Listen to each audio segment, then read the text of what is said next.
will be in the low to mid-50s. From the Weather Channel, I'm meteorologist Ray Stagik. Showtime Sports and Mountain Graphics have teamed up under new ownership by an Asheville native to better serve our community with the finest custom apparel and unique branded items at the best price. Showtime Sports and Mountain Graphics can customize whatever you, your team, business, or local group may need through high-quality screen printing, embroidery, and laser engraving right here in Asheville. Free personal delivery within Buncombe County and a reduced delivery fee anywhere in western North Carolina. Visit ShowtimeSportsAVL.com and MountainGraphicsAVL.com. Your one-stop custom apparel shops.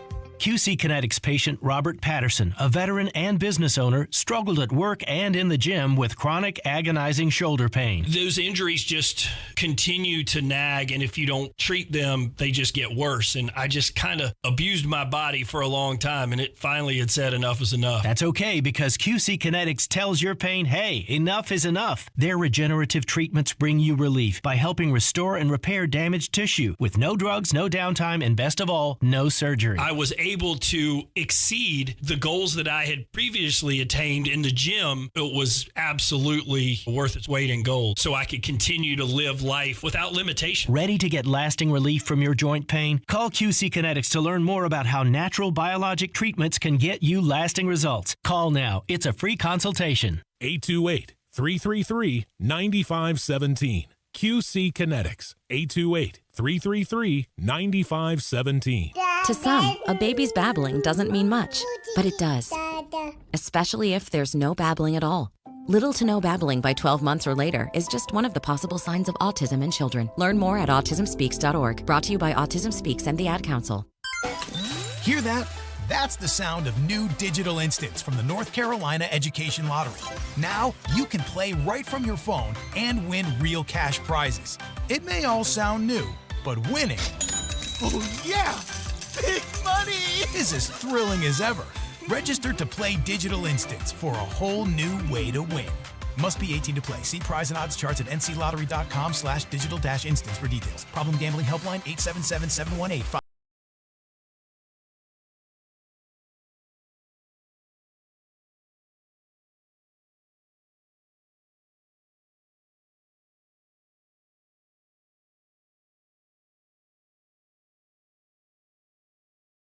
Jordan, All-Pro defensive end with the New Orleans Saints. I'm known for my work on the field, but I also do work on the mic as host of the Off the Edge with Cam Jordan podcast. Whether it's great football combos with all pros like the Eagles' Darius Slay, the Steelers' Cam Hayward, or the Raiders' Max Crosby, or it's fire music takes, the Off the Edge with Cam Jordan podcast is your ultimate playbook for all things football and not football. Get new episodes every Wednesday through the playoffs and Super Bowl 58. Listen on the iHeartRadio app or wherever you get your podcasts. Help the planet with a tip from iHeartRadio Earth.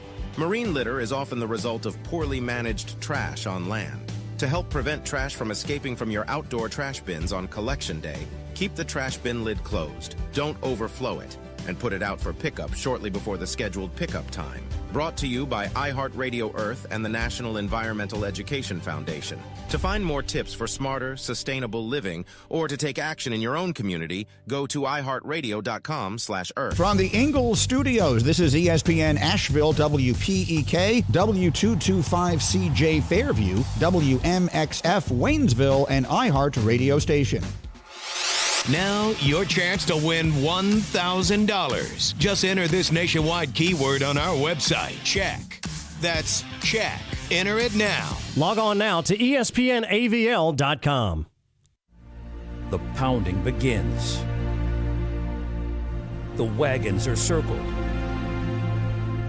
Every wind is raidered. It's football time in America, and this republic has never been stronger. The Sportsocracy, Beer City's best sports talk, live from the Ingles Studio. It is ESPN Asheville, 92.9 FM, 880 AM, 1400. The Sportsocracy is heard everywhere on the iHeartRadio app, seen everywhere on YouTube. Let's go to thesportsocracy.com. Click that live video link, subscribe to the channel, join us in the chat.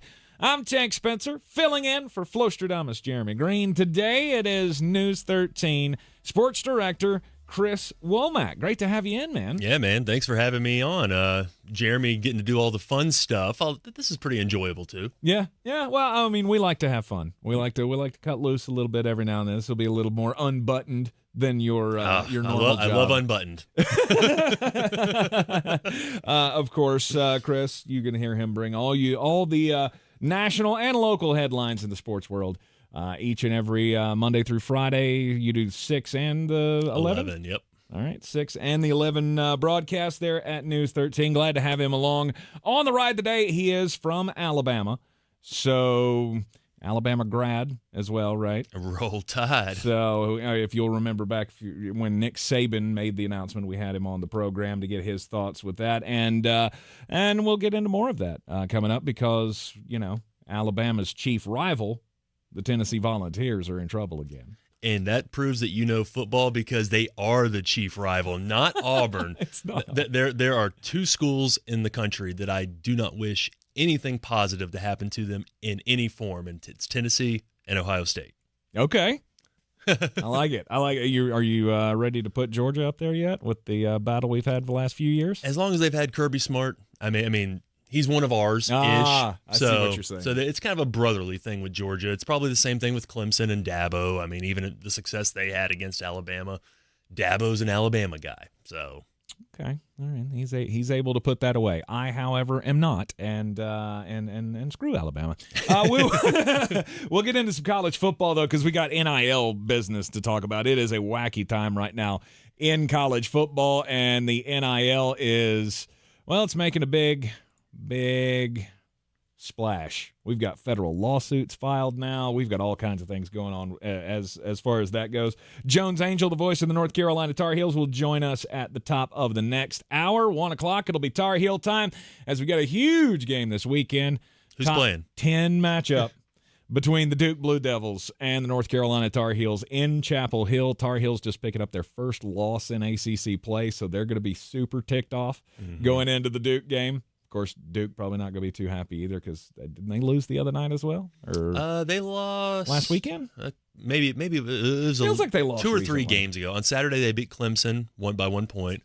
That's right. Then they won at Virginia Tech on Monday. But the thing about Georgia Tech, the team that beat Carolina, they've also beaten Duke, also beaten Clemson. Yep. But yet I think they're 128 in the net rankings. I will never understand the net rankings. But they're terrible because they only have 10 wins on the season. 3 of them have come against really good teams in the ACC, and they've got a top 25 win against Mississippi State, too. Yeah, it's got to count for something. I don't know. I don't get it. But Alabama's 7 in the net, so that's all that really matters. There you go. Roll Tide. Crimson Tide doing well. That NIL money helping out the basketball side as well. I have no idea what you're talking about. Those kids are there because they love the Crimson Tide. Right. Alabama doesn't have to play that game. That's what I've been told anyway. We'll talk with Jones Angell at the top of the next hour. We'll touch base with Jeremy Greene at the bottom of the 1 o'clock hour to get his thoughts and news and views from Mobile, Alabama with the Reese's Senior Bowl. Now, coaching carousel is where we have to start because we had breaking news come down just about an hour ago. The Washington Commanders, that's the final head coaching job open in the NFL. It is no longer vacant. Washington Commanders have decided Dan Quinn. All right. That's what everybody wanted when they let go of Ron Rivera. They were aiming for Dan Quinn. That's what they'll tell us. Oh yeah. At least. What would I really like to replace Ron Rivera in Washington? I know I want a defensive-minded, old-school kind of ball coach who has fallen on his face in a Super Bowl. Hey, we did it. Yeah. We got Ron Rivera light. Yeah, exactly. I don't get it at all. I don't understand why Washington went down this path. I have never understood why teams continue to bring Dan Quinn in. He's a good defensive coordinator. I just feel like maybe that one shot was enough in Atlanta. And that's the thing about a lot of these head coaches at some people are just good coordinators, and they need to be okay with that. Josh McDaniel, perfect example. They just don't have the makeup to be a head coach, and that's not a bad thing. You can still make a pretty good living being an offensive or defensive coordinator in the NFL, but there's something that doesn't smell right with both of these. First off, Dan Quinn, you would have thought he would have been the Seattle favorite.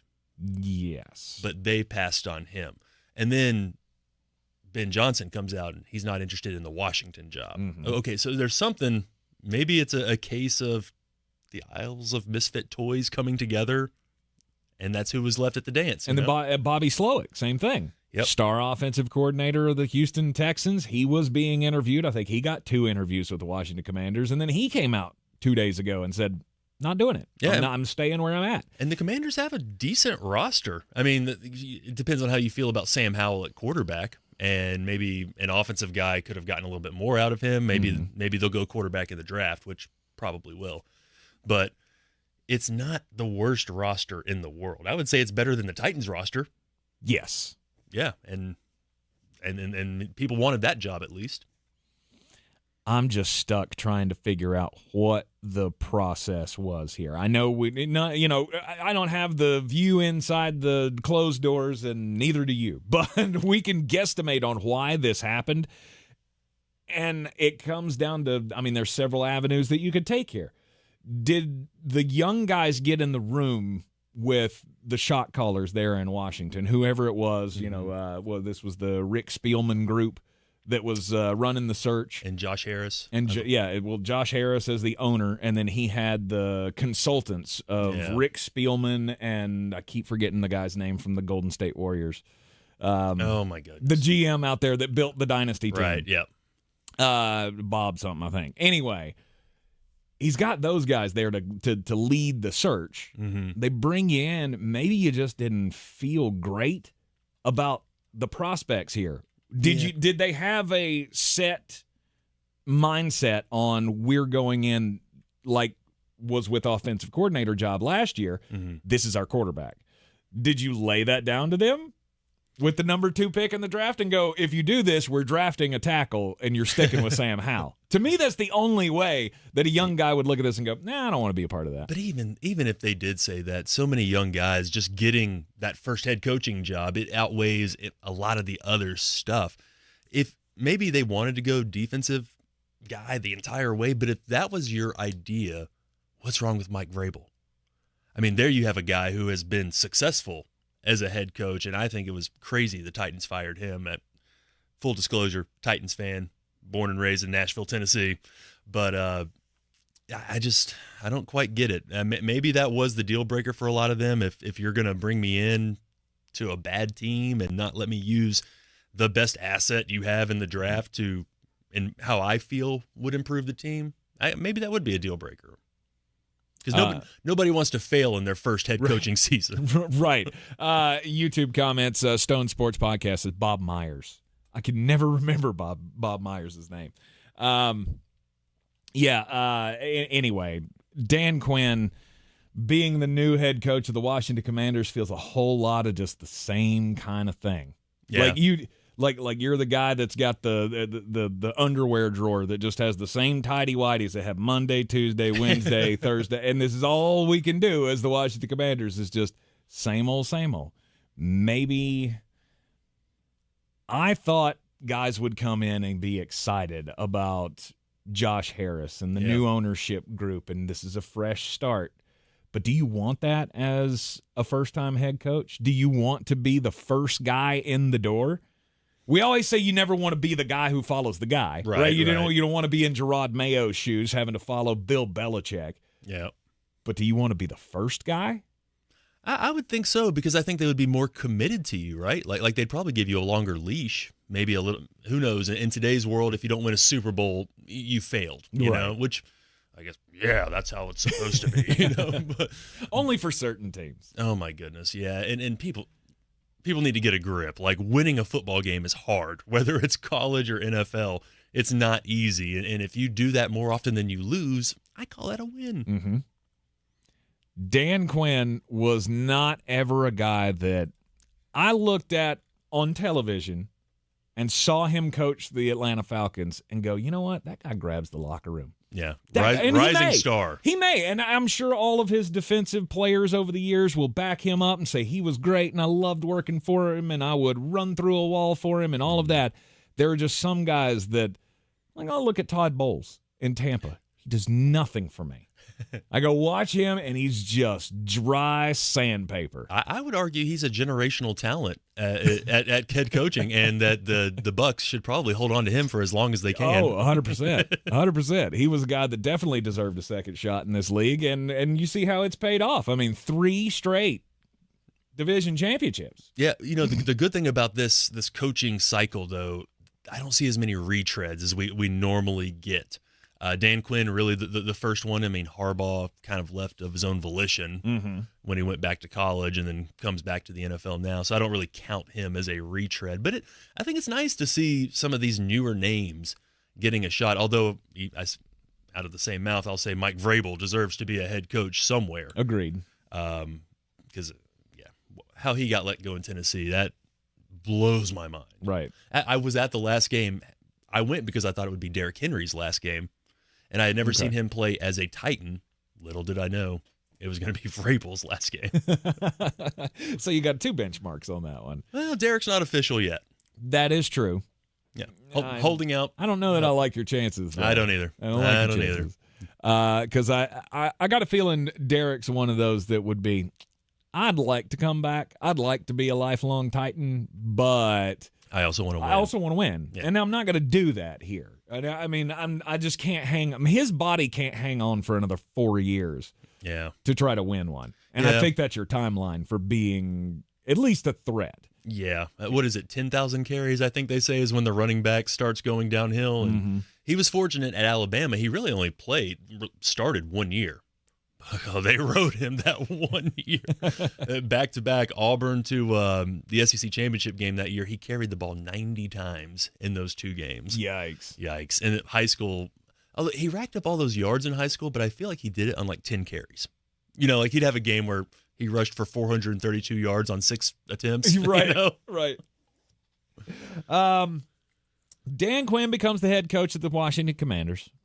Took me completely by surprise. I guess it shouldn't have, because as the options dwindled away, you kept thinking, well, this is definitely going to a place that I didn't expect. I feel like they put all their eggs in the Ben Johnson basket, and because they were on their way to Detroit to interview him when he said, thanks but no thanks, but they still went and talked to Aaron Glenn. I mean, why not Aaron Glenn?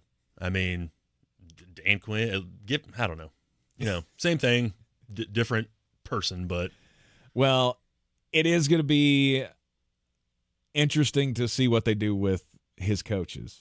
Yeah. Who they bring in to be the DC, who's going to be the offensive coordinator.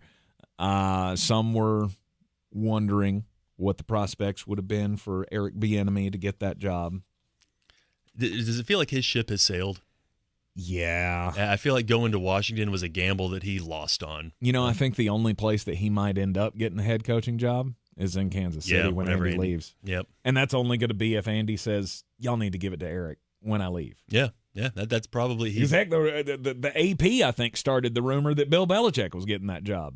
Did you see that? I did, yeah. If Andy Reid decided to step away. Oh, God, Patrick Mahomes would quit. No, thank you. I saw what you did with Mac Jones. Yeah. I could get down with Eric Bieniemy. At some point, it's really concerning to me that he's had so many bites at the apple or gotten so close in the process, and everybody has balked at every turn. Yeah, for some reason. It tells you there's something toxic about Eric Bieniemy. To me, anyway. Or maybe it's kind of like the Bill Belichick thing where Brady leaves and suddenly he's a different coach. Maybe you take Patrick Mahomes away, because I feel like one of us could be a decent offensive coordinator if Patrick Mahomes, Travis Kelce, Tyreek Hill for a little bit are at our disposal. Right. But, give Eric Bieniemy credit. I mean, he had Sam Howell at the top of the league in passing. Now, granted, they had to pass out all the time because they were behind all the time. Sam Howell also had some major, as Jeremy says, grumpers. He did. Yeah. But he didn't have any protection. Yeah. And it was a lot like Carolina. It was a lot like his senior year at Carolina. That offensive line at Carolina was absolute Swiss cheese. Yeah. And he ran for his life, and I will never get the shot out of my head of him running for his life against Virginia Tech at the end of that game, opener of the season, and just making a boneheaded mistake because he had no idea what to do once the defenders were on top of him. Yeah. And he had the same thing going on in Washington. I mean, he was sacked like 60 times in 4 games, it felt like. Yeah. It's just maddening. And I would hate to see that be his only shot. I think he's done enough to warrant another shot. I mean, maybe he'll have to go backup route for a little bit and then jump back into a starter's role. But he's an NFL quarterback for sure, and I think he's a starting NFL quarterback. Saw him play in high school, and even back then, I mean, there's something different about those kind of guys, and he has that it factor, which is somewhat undefinable. But Sam Howell, in my opinion, has it. Mm-hmm. But it's hard to pass on the number 2 pick in the draft. It is. When you know you have 3 decent options there at the top. And I'll refer to Deal Howell. Yeah. Jaden Daniels is Jeremy's number 1 in this class. Mm-hmm. And then there's Caleb Williams, obviously, that everybody else that's the guy. And then there's another maybe 30% of the scouts. They're like, nope, Drake May, he's the guy. Yeah. You got 3 to choose from. You're picking at 2, and you don't really know if you have the guy. You saw Sam do pretty well under pressure, but it was also clunky at times. It's hard to say no to the quarterback. It is, but I would not draft Caleb Williams. If I were an NFL team, especially in the first round, I just think there's too many outside factors. If it was limited just to, hey, look at my arm talent, look how athletic I am. Okay, yeah, that's the guy. Yeah. But when you start talking as a college player about ownership stakes, that's when I say, okay, you're going to be a problem. You're going to be a cancer, in my opinion. Mm-hmm. So I would pass on that. I mean, who knows? Maybe he'll prove me wrong and go out and be Patrick 2.0, but I don't think so. Yeah, it's a major red flag with the character with Caleb Williams. What were the discussions? Why did the youngsters say no to the Washington Commanders? Did they settle? I guess I should say. I shouldn't say definitively they settled. Oh, they we settled. Don't know they who settled. Else. I'll say that. Yeah. We don't know who else was on that list. Maybe he wasn't the absolute last choice. But he was close. Yeah. Dan Quinn, there was no question he was Who did way he beat down. out? Rex Ryan? You know? Or Ejiro Evero, or maybe Eric Bieniemy, who you felt like you couldn't bring him back because last year was so bad. Either way, why did the young guys say no? The Commanders settle for Dan Quinn. The Seattle Seahawks, on the other hand, they went defense. They went young, and I think they got it right. We'll talk about Mike MacDonald coming up next. Taco Bell's new Cravings Value Menu is a big deal. Or rather, it's 10 big deals. From new items like the loaded nachos to familiar favorites like the spicy potato soft taco. Check it out at a participating Taco Bell today. Available for a limited time only while supplies last.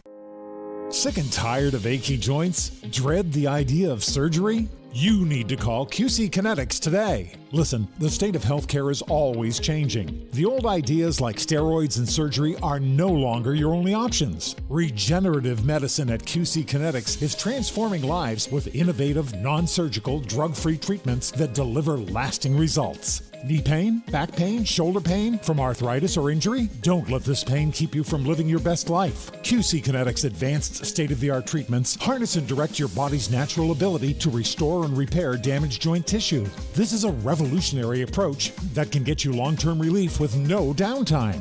Make 2024 the year you reclaim your mobility, reclaim your independence. Walk and run and play and live without the danger and trauma of surgery and without harmful drugs. Call QC Kinetics now for a free consultation. Phone 828-333-9517 in Asheville and in Greenville. My friend and I are taking a trip to Mexico this year, but neither of us speak Spanish. So we downloaded Babbel and started learning Spanish fast. Want to start getting conversational in another language in as little as 3 weeks? Babbel's quick 10-minute lessons were designed by language experts to be the most efficient and effective way to learn a new language. ¿Cómo te llamas? ¿Cómo te llamas? Babbel, language for life. Celebrating 10 million subscriptions sold. Go to Babbel.com and start learning a new language today. That's BABBEL.com. Get ready for the big game with the free iHeartRadio app, the official partner of the NFL Podcast Network, featuring the biggest names in the game like Ross Tucker and his daily NFL podcast. I am so looking forward to that game. NFL Total Access. That's another mini storyline to watch. NFL Now. This could be the dangerous team. And many more. The free iHeartRadio app in the NFL, getting you the insight and behind-the-scenes stories you need for the big game. Just open the free iHeartRadio app and search NFL and listen now. iHeartRadio. Free never sounded so good. All right, people, it's Valentine's Day. Everything has to be perfect. At Ingles, we know Valentine's Day doesn't have to be perfect. Happy Valentine's Day. It just has to come from the heart. Ingles, we're with you every step of the way. Running a small business is no small task. At Home Trust Bank, we work hard to prepare businesses for whatever tomorrow may bring. Your dreams are our business, and we have local experts who can help you plan for a successful future. Dependable guidance you need and service you'll appreciate.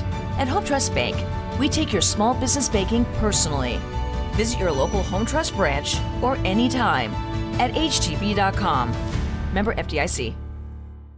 If you're looking to buy, sell, or invest in real estate in the mountains, you need to call the agents at Clarissa Sells WNC, brokered by eXp Realty. Check us out online at clarissasellswnc.com. And did I mention that Clarissa Sells WNC loves teachers? We love teachers so much, we're giving back 25% of our commission at closing. For more information, contact us today at 828-774-6343 or clarissasellswnc@gmail.com. The Sportsocracy. We treat star athletes better because they're better people. That's not fair. Life isn't fair, kiddo. Get used to it. It is the Sportsocracy live on ESPN Asheville, 92.9 FM, 880 AM, 1400. Filling in for Flo Stradamus today, Chris Womack, Sports Director of News 13.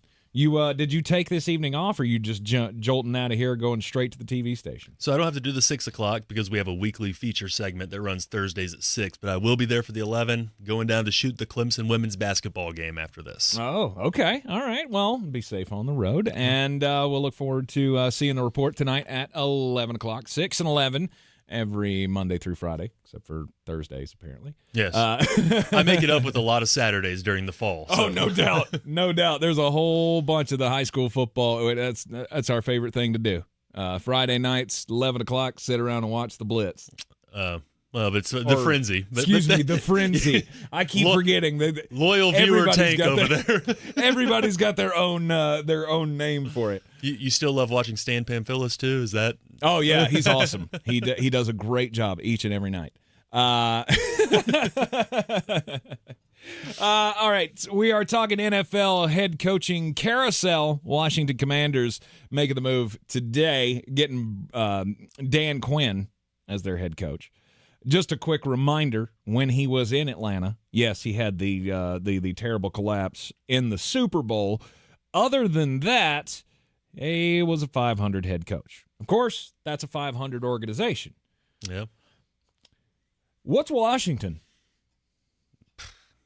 Sub 500? I was going to say, are they even a 500 organization at this point? No, it's been a while since they've been a real threat in the NFL in any meaningful way. I'm saying you don't have the history of winning, and that's who you chose to go the new direction. Well, okay. No, they hang their hat on Riggins. That's what they. Hey, remember those days? Yeah, we had fans that dressed in dresses. Speaking of fans in dresses, hey, you might see some of those in Seattle. You never know. That's it. Hey, just saying. Seattle Seahawks. Guaranteed. Seattle Seahawks. They've hired Baltimore Ravens defensive coordinator Mike MacDonald as their new head coach. 36 years old. Makes us all think, what the hell are we doing with our lives? Not making this much money. No kidding. He's going to get a 6-year deal, so he's got plenty of leash.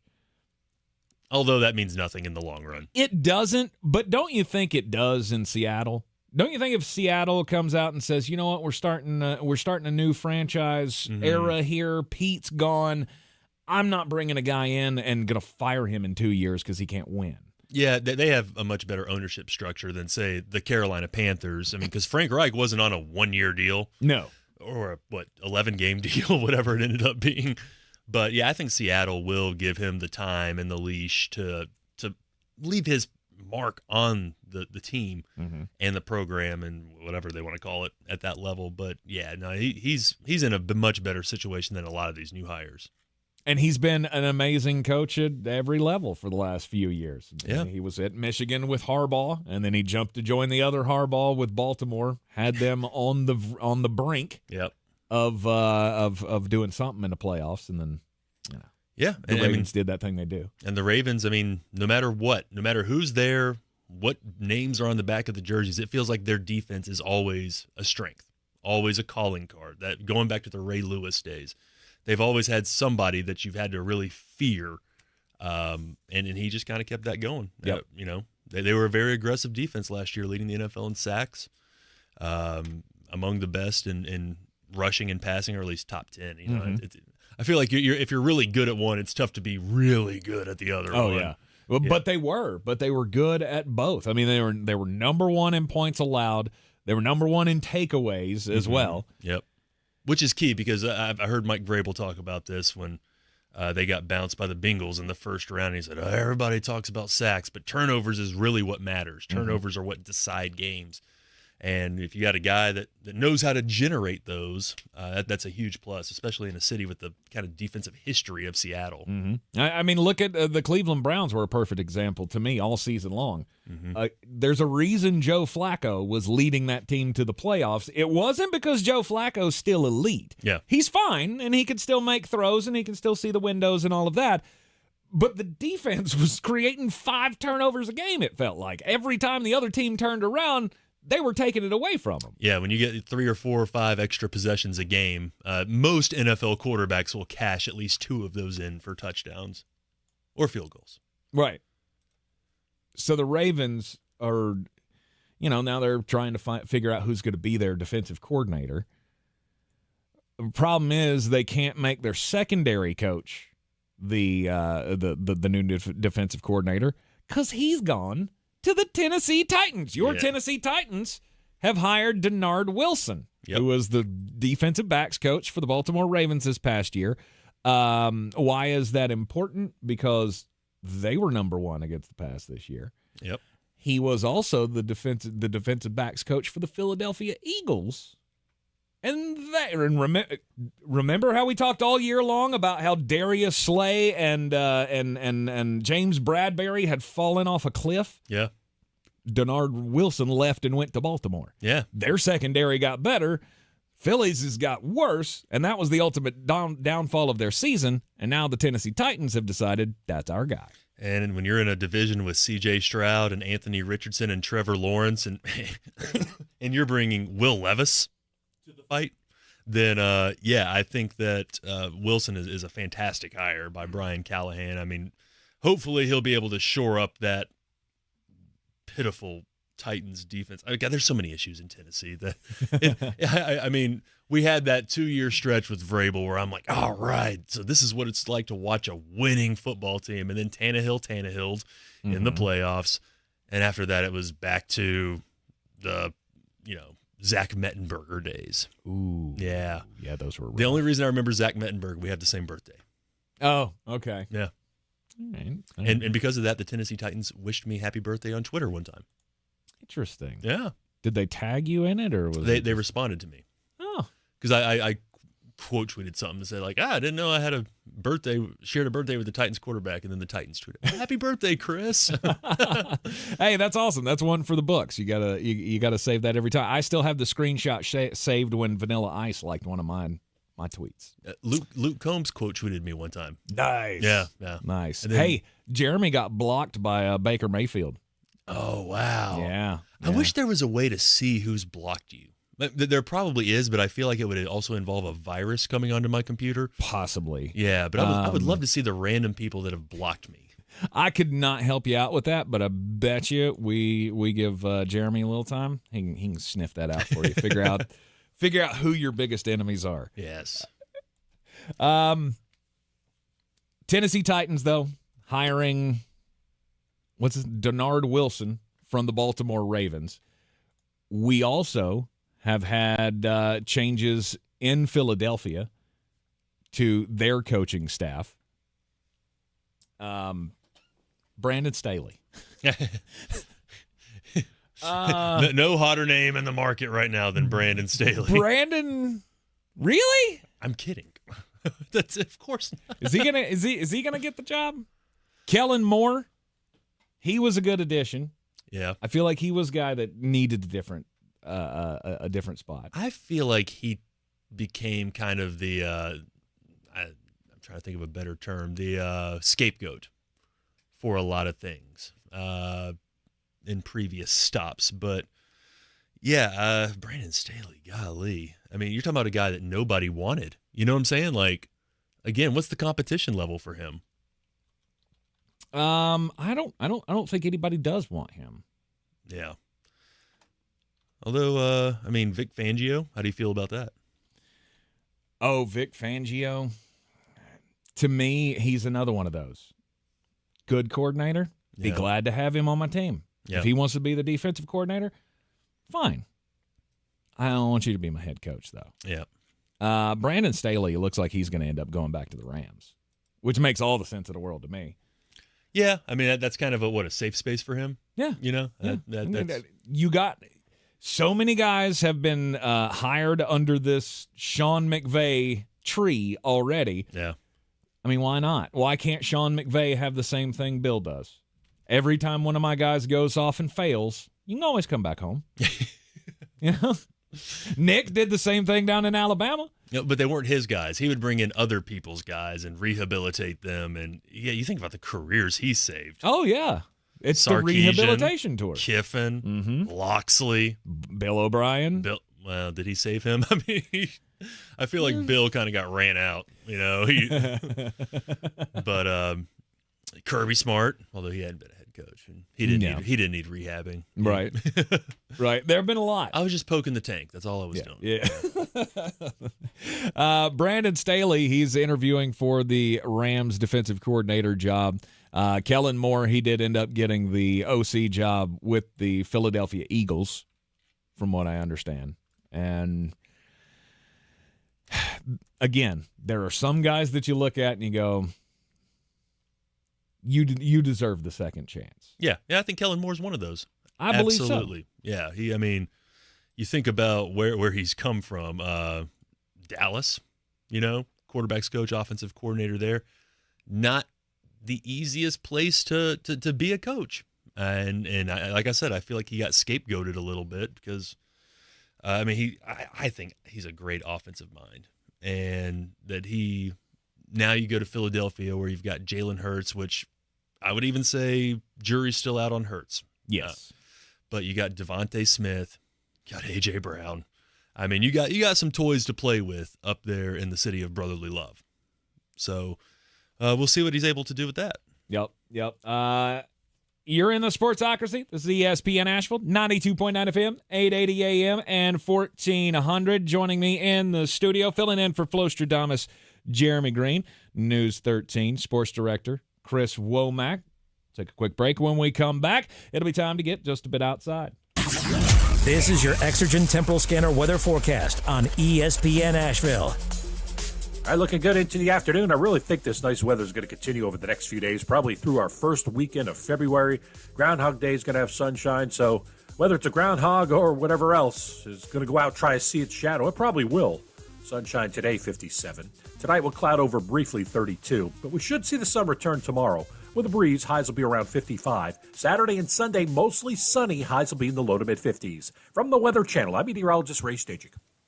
This report is sponsored by Allstate. Some people just know there's a better way to do things, like bundling your home and auto insurance with Allstate. Why make things harder than they need to be? There's a better way to save time and money. Visit allstate.com or call for a quote today. Contact Tax Relief Helpers for details and restrictions. Attention anyone that owes money to the IRS. The IRS has restarted aggressive enforcement actions against taxpayers who owe back taxes that were temporarily suspended for COVID. If you owe $10,000 or more, you must hear this because now is the time to clear your IRS tax debt. A special toll-free number has been established so you can stop penalty fees, avoid liens, levies, and other hostile measures by the IRS. Call Tax Relief Helpers right now at 800-374-2103. Tax Relief Helpers will provide you with the maximum protection afforded by law. I got behind on my taxes and owed $48,000. I didn't know what to do. I called and they got my bill lowered to just $3,500. I owed $87,000 in taxes and it was scary. I got the amount I owed down to just $3,500. I saved $83,500. If you owe money to the IRS, don't wait another day. Call 800-374-2103 right now before the IRS enforces liens, levies, and other aggressive measures. The call and consult are absolutely free. Call now. Call 800-374-2103. 800-374-2103. 800-374-2103. Get the appliances you need right away at Lowe's. Explore the largest assortment of brands you trust in-store or online at the best values. Plus, take advantage of their everyday financing offers. Lowe's knows home improvement, subject to credit approval. All right, people, it's Valentine's Day. Everything has to be perfect. At Ingles, we know that not every Valentine's Day is 4-star perfection, with string quartets and swanky restaurants. My boyfriend bought me flowers. That it's not the money you spend or the elaborate lengths you go to. Happy Valentine's Day! It just has to come from the heart. Ingles, we're with you every step of the way.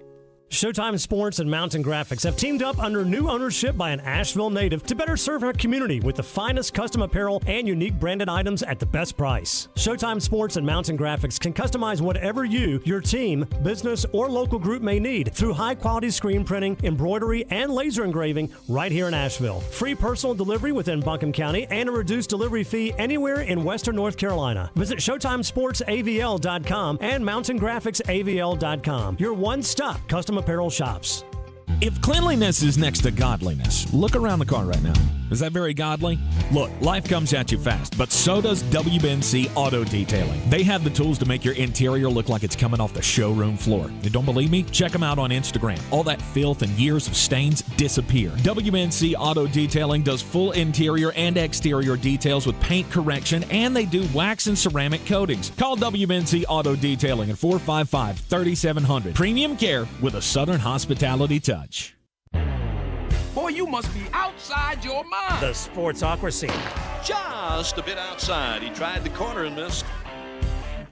It is ESPN Asheville. This is the Sportsocracy. It's time to get just a bit outside. And happy anniversary, Chris. Did you know?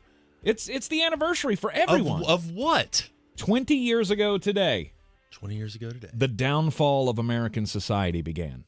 I mean, it really started long, long, long ago. Is that when Taylor Swift's first album was published? No. I'm just kidding, Swifties. If there's any Swifties listening, I'm kidding. She hasn't been around that long.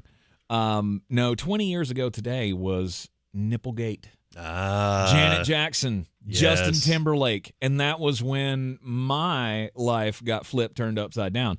Because that was my first few years in broadcasting.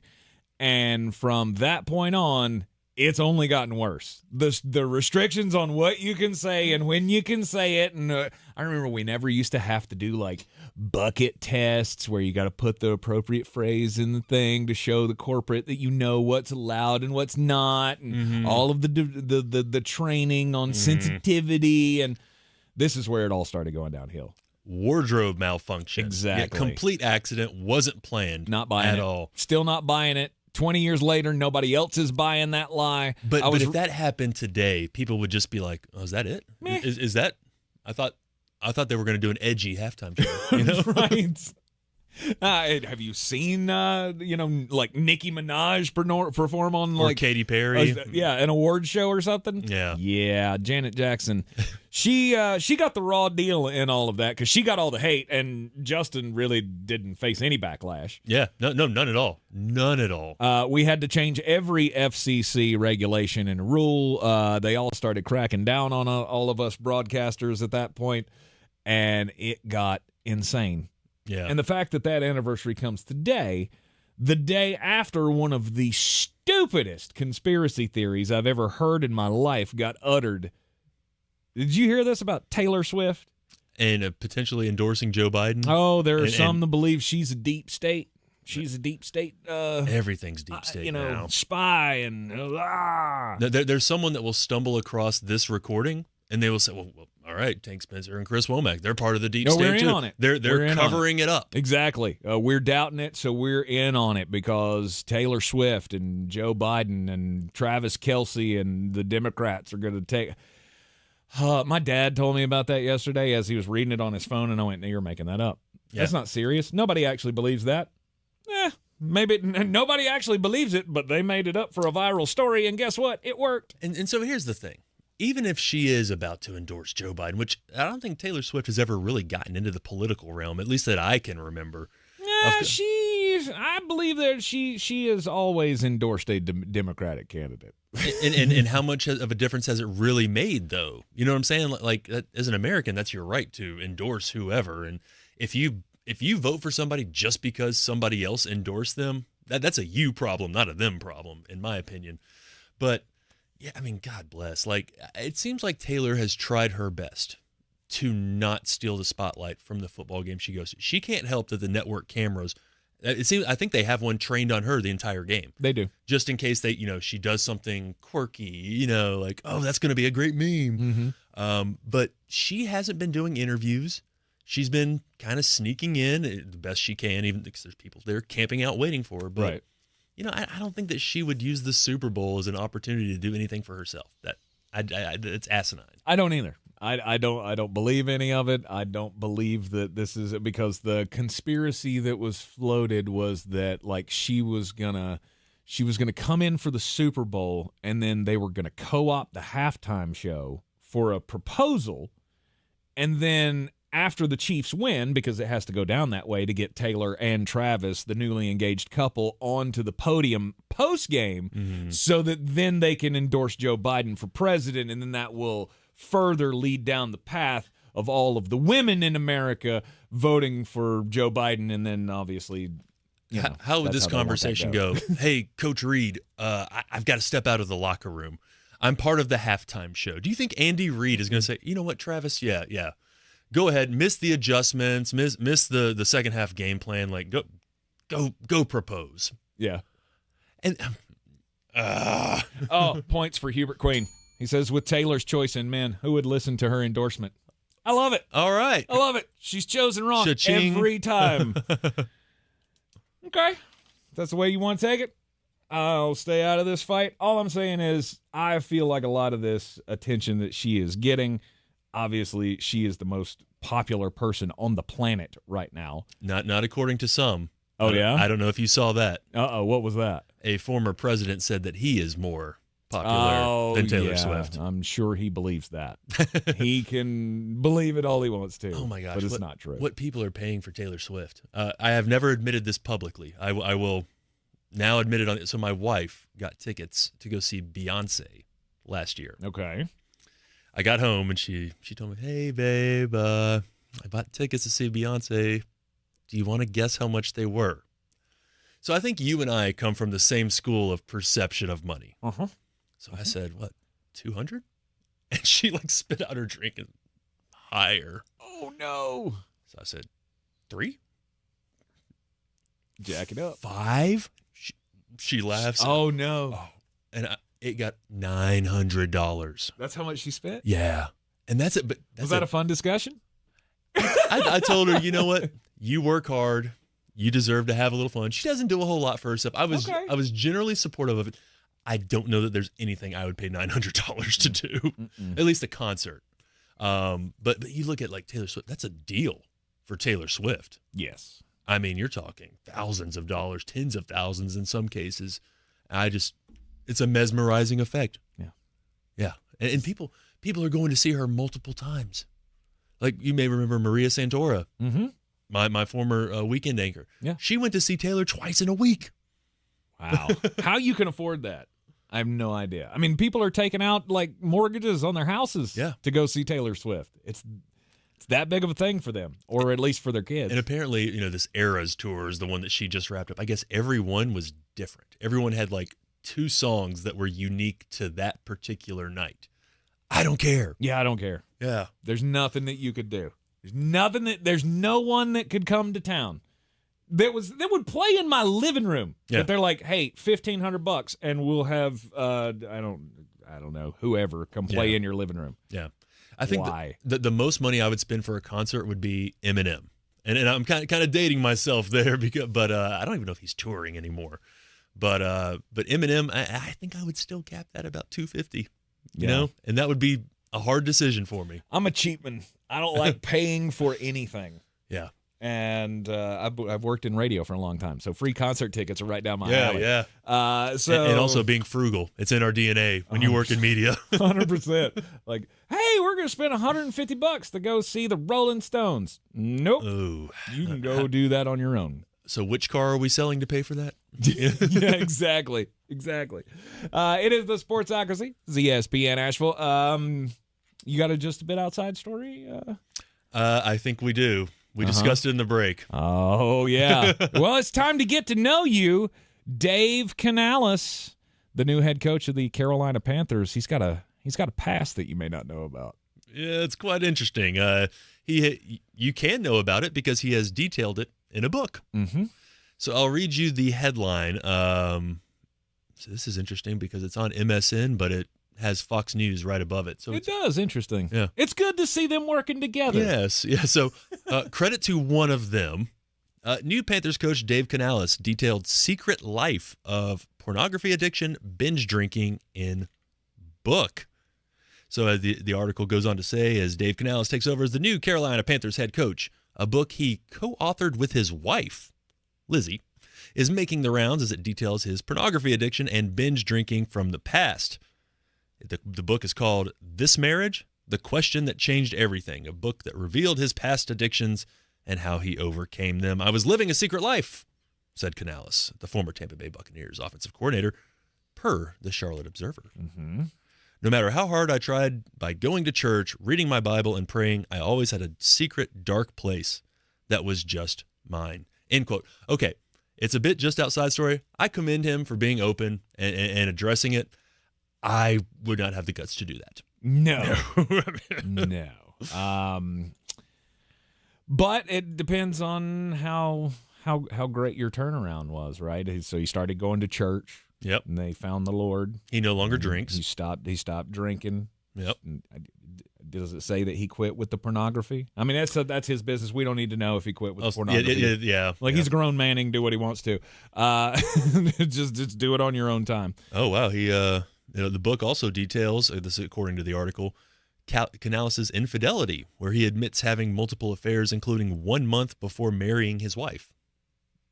Okay. All right. Hey, if he's turned that all around, I commend him. Yeah, I mean, I'm trying to help others through their struggles, and it's just bold to put it all out there in a tell-all book. Yeah. That's being very vulnerable. And again, yes, it's in this segment, but I do commend him for, having the guts and the fortitude to admit this. I don't know that a book was necessarily right the best route to go about. Look, I didn't know this about him, and I feel like this actually probably makes him more relatable to players. Oh, and right? fans, and he's your everyman now.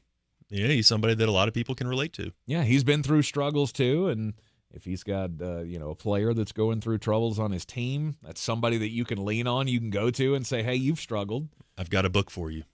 That's what. Yeah, he's like, "Hey, you want to learn all about this? I'm not proud of some of the things that are in there, but you're going to like some of the chapters."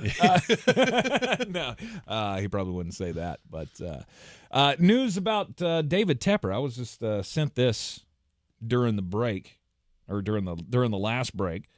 A screenshot of a tweet that says David Tepper was asked if he was going to be doing interviews today, and apparently he responded, "I'm just in the background now." Which is where you belonged from the beginning. Bingo. Maybe he's finally getting the hint. Maybe, but would it be a better sign if he just kind of said, "Not today," and shirked away instead of making it a deal? I'm in the background now. So the thing about Tepper, I noticed this when I was during the pre-draft build-up when they were going around to different pro days, and I got some video from his visit to Alabama for Bryce Young's pro day. Okay. And they had this shot of Bryce and Tepper and Reich all standing there talking together, and Tepper just looked so out of place. And he looked like so badly he wanted to be considered a football guy. Right. Like I want to be in this club, and it was just clear that like Young and Reich were kind of just entertaining him, that. And then he turned his back and they immediately faced each other and started talking football and whatnot. But I think that is his root problem, is he wants to be considered part of the club. Mm-hmm. It's a major problem. And also, did you see the story that he had some coaches that were moles in the locker room? Which is a recipe for disaster. One of the guys that they just let go, I can't remember his name. I think it was the offensive line coach. They let him go mainly because Dave Canales came in and found out that he was the guy that would report everything back to David Tepper that happened in the locker room. You can't build a locker room camaraderie that way. No. If you've got one guy going to tell the teacher every time somebody gets out of line in the locker room, that's a bit of a problem. No, and that's part of the culture of a locker room is going through differences together and figuring it out like, mature adults. Mm-hmm. I always thought, when they hired Reich, I thought that was a good hire. I thought, there's a guy that was pretty good in Indianapolis, has a long history in this league. He's been around a lot of good players. And, was he given too short of a tenure? I don't know. That's up to a Panther fan to decide. But I definitely don't think he was I don't think he would have been this big of a failure with any other owner. I would agree with that. Because I think pretty much everybody's going to be a failure. Yeah. With an owner like this. No, his with a guy who expectations he can't stay out of the locker room. He can't let the football people do the football things. We've seen this over and over and over again. It doesn't work when you have an owner that butts in. Yeah. Jerry Jones has run the Cowboys into the ground with his interference. And Tepper comes from the Steelers, who have had, 3 head coaches in 80 years? Obviously hyperbole there for anybody fact-checking me. But that's an organization that is built on patience and allowing things to kind of build up and then tear down in some cases.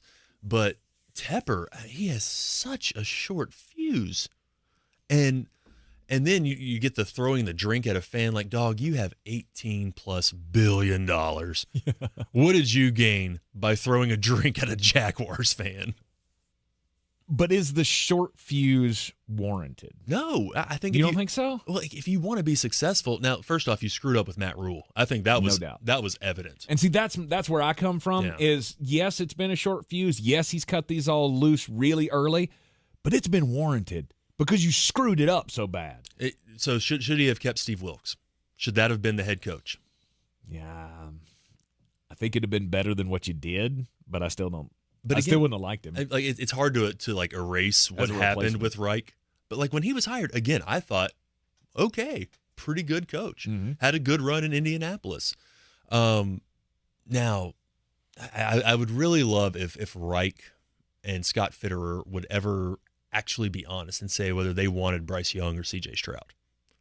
And did they want to make that trade, giving up DJ Moore? Because when you add in all of the buffoonery around that, yeah, everything's going to fail. You could have had Bill Belichick there, and he would have failed. But and how much of that is Tepper? That's the question, is how much has he forced them to make certain moves and ultimately put his coaches in a position to fail? I hope that this report that has, or this tweet, this antidote that has come out today, whatever you want to call it, that David Tepper has said, no, I'm just in the background now. I hope that means what we all want it to mean. Yeah. Panther fans, and that's I'm staying out of this. And then when Canales goes 0-3 in the preseason and gets fired, we'll know it's not true. Exactly. Unfortunately, Chris Womack, News 13, spreading the truth once again. Prognosticator. You're in the Sportsocracy. This is ESPN Asheville. When we come back for the break, it'll be Tar Heel time with the voice of the North Carolina Tar Heels, Jones Angel. This is Carolina basketball. 2-on-1. Baycott finishes the transition hammer. R.J. Davis, he's going to try a quick three. Yes, from the right sideline. on the Tar Heels Sports Network. Ends up to Baycott, and he gets the run out. Two-handed flush. Carolina, it's Davis. He's fouled, and give him it! This is your radio home for the Tar Heels. Asheville's home for the Tar Heels is ESPN Asheville. Finding great candidates to hire can be like, well, trying to find a needle in a haystack, but not with ZipRecruiter. Its powerful technology actively finds and invites qualified candidates to apply to your job. So while other companies might deliver a lot of hay, ZipRecruiter finds you the needle in the haystack. See why 4 out of 5 employers who post a job on ZipRecruiter get a quality candidate within the first day. Try ZipRecruiter for free at ZipRecruiter.com/free. That's ZipRecruiter.com/free. Aw, you know kids will be kids. Oh, I don't know why they're trying to make a big deal of it. It's just a harmless rite of passage. If she didn't want to be picked on, she shouldn't wear that thing on her head. If he's going to dress that way, he's just asking for the extra attention. It's just a stage. All kids face some bullying. They'll get over it. That girl, she just brings it on herself. I don't feel bad for her at all. It's just all kids face something. It's just a stage. It's just a harmless rite of passage. Don't validate, eliminate. All students in North Carolina deserve a safe learning environment without the threat of bullying. I'm Mark Jewell, president of the North Carolina Association of Educators. It's up to us as educators, as parents, as adults, to stand up on behalf of bullied students. Identify, intervene, and advocate. One caring adult can make all the difference in the world.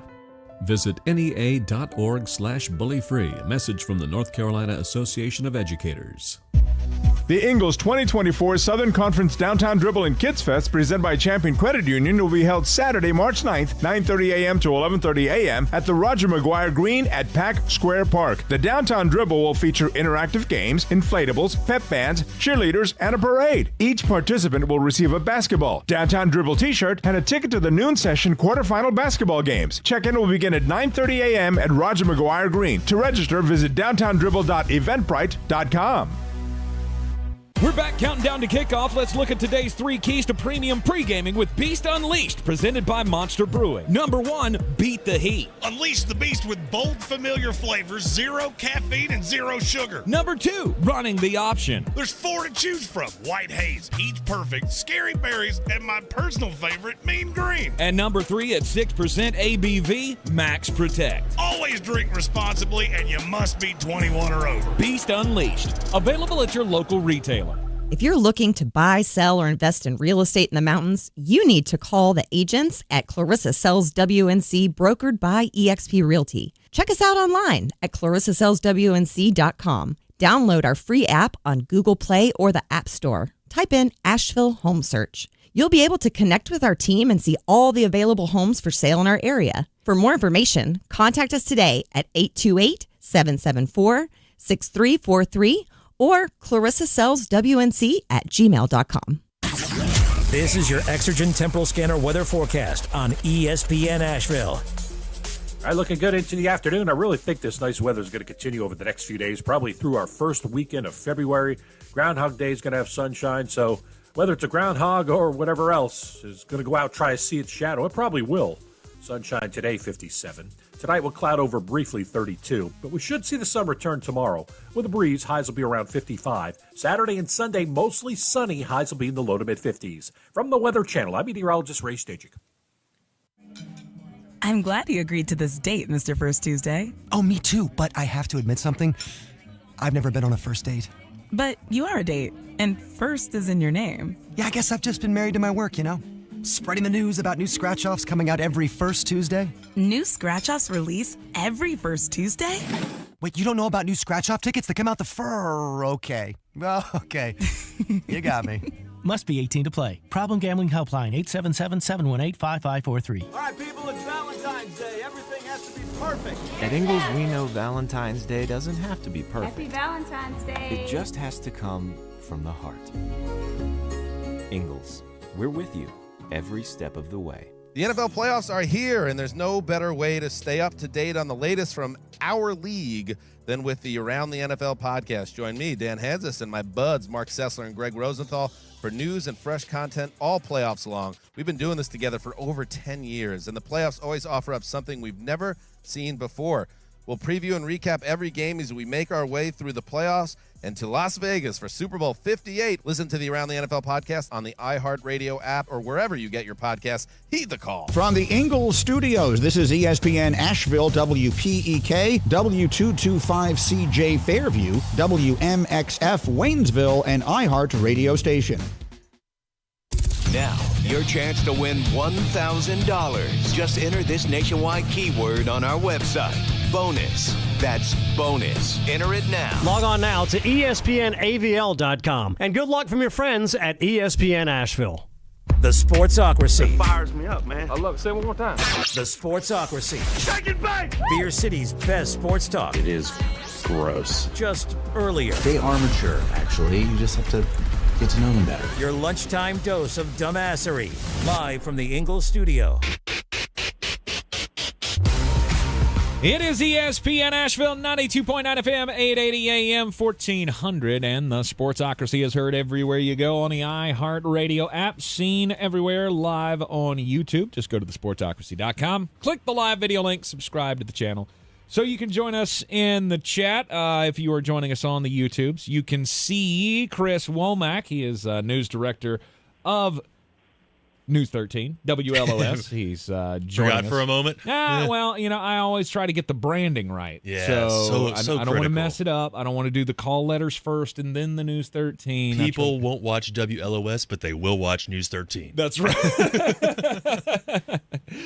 So Chris is sitting in for Flostradamus, who's down at the Senior Bowl in Mobile. We'll catch up with him after we touch base with Jones Angell, the voice of the North Carolina Tar Heels, joining us for another Tar Heel time. And it's a real exciting one because not only do we have the big game coming up on Saturday, but I don't ever mind having a little ticked off team going in to face the Duke Blue Devils, which the Tar Heels, I imagine, are a little bit after how that game ended with Georgia Tech the other night. Jones, welcome into the program. Yeah, great to be with you, Tank. And you never want to lose, and I didn't think the Tar Heels, quite honestly, played very well in that game on Tuesday night against Georgia Tech, and but I think Carolina's frustrated. I mean, they lost the game. They didn't feel like they played well. They missed a bunch of shots, and then I think they were frustrated with the end of the game as well. And so, again, you never want to lose, but I don't think it diminishes in any way what Carolina's accomplished to this point. It didn't really make me feel any differently about Carolina. I thought it was kind of one of those weird games where a lot of things went wrong for the Tar Heels. Georgia Tech hit some really tough shots, particularly down the stretch. And, Carolina still had a really good chance to win there right at the horn. And so they'll take away some lessons from that, and they'll need to play much better coming up against Duke on Saturday. But I'm excited to see the Blue Devils coming to Chapel Hill. It's always a great game when these two play. It's always such a fun event, and really looking forward to Saturday evening. Yeah, Jones, Chris Womack here. Nice to meet you. You do a great job, by the way. Really enjoy listening to you. Did Georgia Tech expose anything about Carolina in your mind that's an immediate issue they need to address? Yeah, it's a good question. So the short answer is kind of. I think two things happened in that game that Carolina's got to be better at. One is an individual player, and one's a grander scheme thing. The grander scheme thing is Carolina didn't defend that pick and roll very well, and that's something Carolina's done really well, I think, actually this season. But Georgia Tech was getting Carolina in a bind time after time in that high pick and roll, and really cutting hard to the rim with their big guy and with the guard coming off the pick and roll. And so I thought Carolina struggled with that at times. Defending that, I thought Tech got some good looks off that action, and I don't think Carolina left that game feeling like it defended it particularly well. That particular kind of wrinkle on that action. So certainly you'll see that again if you're the Tar Heels, and you'll need to defend that better moving forward.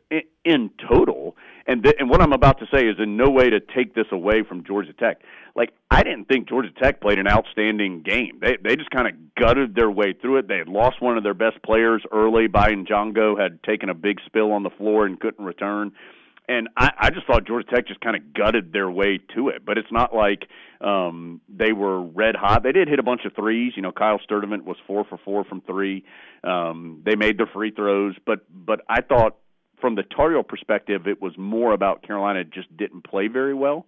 But that one particular action, I do think it's something that Carolina needs to improve on.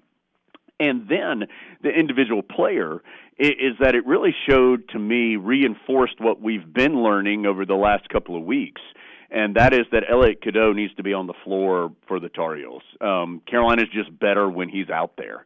And I think that is for various reasons. One is because he's a willing distributor of the basketball. I think he helps set Carolina in motion and makes their offense better from that point guard spot. And most importantly, he allows R.J. Davis to play off the ball where R.J. has been playing at an All-America level this season. And so when Cadeau got in foul trouble, and he picked up 5 fouls in 8 minutes in the second half. Now, some of those whistles I think are ones that you'd like to maybe check on and see if that you really thought that earned a whistle. But the fact is they were blown and that he picked up the fouls. And so he's got to be on the floor. And so other teams, and this isn't a new theory, but they're going at him. They're going to make him defend without fouling because they understand the importance of him being on the floor for, I think, Carolina as a team in total. And so, yeah, I would say those two things are things that coming out of that game, Carolina probably recognizes and is going to need to improve on. The only thing I had to say for coming in after that game, and of course, Brian Hall, boss man down the hallway, he's an NC Stater. And he comes in, how about that Georgia Tech? I was like, can we all just admit that was a foul, please? Well, and, I think from the Carolina perspective, and me personally, I think there was a foul in that final play. I think Davis was fouled on the floor. It probably wasn't a shooting foul. I think he was actually fouled on the floor before the shot went up. But he would have still been in the 1-and-1, and as a Tar Heel, I think you'd take R.J. Davis with a 1-and-1 in the game on the line with 1 or 2 seconds left. But the fact is, but two things can be true. I say this all the time, Tank, because I feel like in athletics and in so many things in our lives now, it's like black and white, right? Like it's either you're on this side, or this has to be true, or it's the other thing that has to be true. And in reality, it's often in the middle. And I think in this case, multiple things are true. I do think R.J. Davis got fouled. I do think he should have been shooting free throws. But I also think Carolina didn't play well enough to win that game. This was not Carolina's best performance, nowhere close to it. They can't. It'll be difficult for Carolina if Harrison Ingram and Cormac Ryan go a combined 6 of 28 from the floor, and Armando Bacot scores in single digits, and Elliot Cadeau fouls out playing only 8 minutes in the second half. Those are a combination of things that are going to make things difficult for the Tar Heels to win the game. And so for them to even be in that situation, to have an opportunity to win was good. Certainly you would have liked, if you're the Tar Heels, to see that last 30 seconds or so play out differently. Nathan George made a really tough shot for Georgia Tech to give them the lead in the final 10 seconds. And then things didn't play out the way the Heels wanted in the final few seconds. But both of those things can be true leaving this ball game. What's crazy is Georgia Tech has 3 pretty darn good wins on their resume, 4 really. But then you look at the net rankings, and they're still down in the 120s-ish. Jones, what do you make of how the net is treating the ACC? Oh, my gosh. Okay, well, there's going to be a longer answer on the net, but I'll say this about Georgia Tech. They have some good young pieces. I mean, they're not there yet, and they're not a complete team, and they're not a consistent team. And they had lost 8 of their last 9. So, I mean, that's a game that Carolina needs to win. And yet, having said that, Georgia Tech does own a win over Duke and a win over Carolina and a win on the road at Clemson. So it's clearly a capable team that I think is still learning how to win. And I'm sure that was an important moment for them and their young players on Tuesday night. And so certainly, again, credit to them. And I think that they will be a larger factor on a more consistent basis moving forward. Although, of course, in today's college basketball, who knows who's going to be on their team next year, just like every other team. It is, you reshuffle the deck every single season. But they do have some nice young pieces that they're growing on.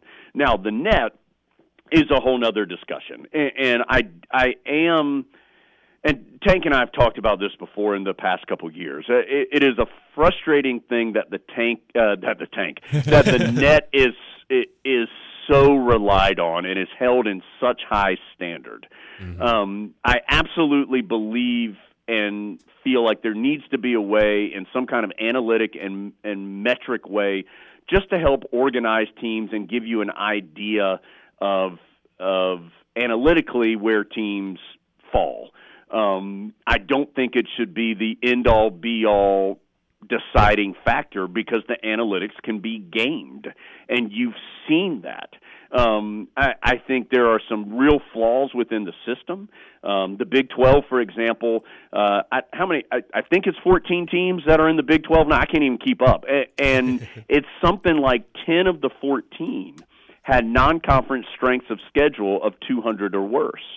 But the net likes it when you beat teams badly. And so no matter how strong the opponent is, if you go and beat, and I'll just pick somebody, Coppin State, and that's not a knock on Coppin State, I'm just picking a team, and you beat them by 25 or 30 points, the net likes that more than you playing Kentucky and losing by 4. Mm-hmm. And so that doesn't make sense to me of why it is rewarded to play a weaker schedule as long as you are just blowing these teams out. I thought it was absolutely absurd when I saw that our net ranking dropped when we beat Florida State in Tallahassee. Right. Like, that's a tough it doesn't make game. Any sense. And then the real issue is that then you get into conference play, and this, Tank, you and I have talked about before. You get into conference play, and you're like in a box because all these teams are just, you're playing each other. Mm-hmm. And so once your die is cast of what happened in the non-conference, then all of a sudden you don't really have that much room to move around in the net because you're all just playing each other every single time. And so that's how the Big 12, when you end up with all these really good net rankings because you blew out all these bad teams in the non-conference, which, by the way, the ACC won 9 of 12 games against the Big 12 in head-to-head games in non-conference play, including Carolina beating Oklahoma this year. When you're the Big 12, you got all these teams that are quad one opportunities because you've already set yourself as a quad one, and then you don't hurt yourself when you lose because it's a quad one versus a quad one, and so it just feeds on itself. Mm-hmm. And so there does need to be an analytically driven way to help organize teams, but that's all it should be. It should not be the deciding factor in how teams are viewed. Because if you're telling me that you don't think, like, for example, Virginia wasn't very good a couple weeks ago, but they're playing really well now. Clemson is a good team. I can't figure Miami out. I think they're a good team, even though they keep kind of being up and down. Florida State's a good team. But because their net is already locked in a box, then they're seen as something less than what they are is not the way to do it. Mm-hmm. We got a big weekend coming up. It's the one that you were talking earlier about black and white, and there's some gray in the area. There's nothing gray for me coming up on Saturday night. I have long said it's one of those things I will refuse. I don't care if they're the only ACC team left. I will never pull for Duke, and I want them to lose at every single stage, and including when they come to Chapel Hill this Saturday night. The big showdown amongst all of the showdowns in college basketball. Yeah. If you haven't looked at the schedule, ladies and gentlemen, we've got Houston, Kansas, Duke, Carolina, Tennessee, Kentucky, and Wisconsin, Purdue all this weekend. Yeah, it's a great weekend of basketball, and no, there's not much gray area in Carolina Duke. That is one where you're on one side or the other. That's I think right. That one's pretty clear. Can't play the middle. Yeah, these are the best two teams in the league, I think, right now, and they've proven that with the way they've played to this point, and there's still 10 more ACC games to go. But both in the standings and just, I think, anybody who's watched the ACC play out to this point, these are the best two teams. And so Duke is really talented. And to me, and this is a statement from afar, so I don't know if this is 100% accurate, it's just my opinion from seeing them play some. When they are locked in and focused, they're really, really good. And they will be locked in and focused on Saturday because it's Carolina Duke. The Tar Heels have to make sure they don't allow the Blue Devils to get on an offensive run because I think they are the best offensive team and can hurt you in a spurt offensively. I think they're the best in that in the ACC this year, and you've seen some evidence of it I think it was the Syracuse game earlier this season. That was like a 2-point game at halftime, and then Duke comes out and goes 7 of 7 or 8 of 8 or something from 3-point range in the second half. They had that game at Pittsburgh, not the one at home that they lost, but the one on the road where they were so good offensively in the first half that Pitt just never had a chance. That game was over after the first 6 or 7 minutes because Duke was so efficient and hot offensively. And so first and foremost, you have to make sure that you don't allow them to go on some kind of major run because they can get points as fast as anybody in the ACC. For Carolina, and the Tar Heels have been good defensively, and even in this game against Georgia Tech, they held the Jackets to 41% shooting, under 40% in the second half. They fouled too much, which was an issue, but Carolina's been good defensively really since mid-December. They've been one of, if not the best defensive team in the league. And so that will be an interesting battle. For Carolina, I do think its offense, I feel like the Tar Heel offense has been a little stagnant here recently, and that isn't to say that they haven't scored a lot of points or been able to do that, but it just hasn't been quite as free-flowing as it felt like it was earlier in the season. And really, I'm talking a short sample size here, guys, maybe the last 2 games or something. And so for Carolina, I think getting back to distributing the scoring, getting more guys involved.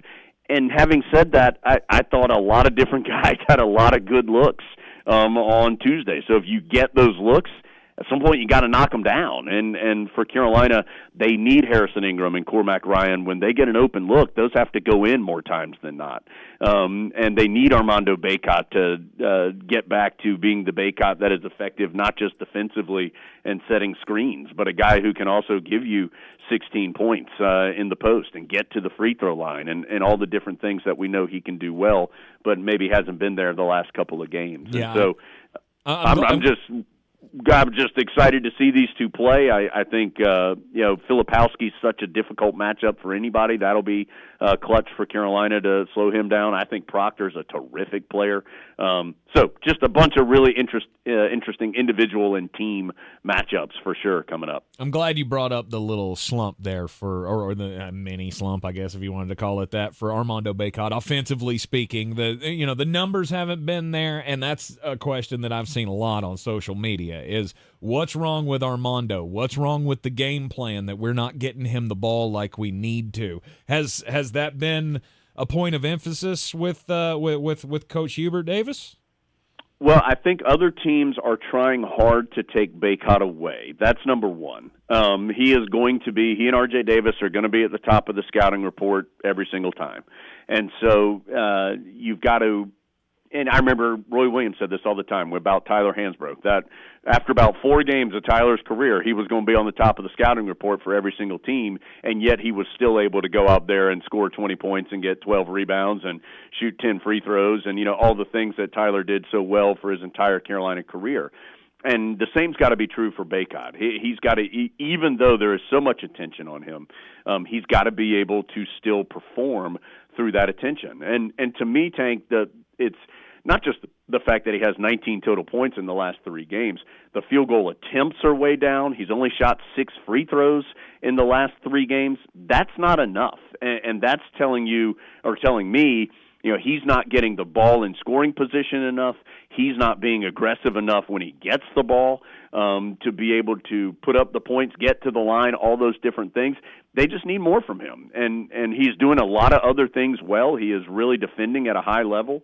He is helping Carolina tremendously off the ball, but he's got to help them with the ball too. And so this is a big game for him and a big 10 games coming up because Carolina's final 10 games of the regular season are tough. They play Duke twice, Miami twice, at Virginia, at Syracuse, Clemson at home.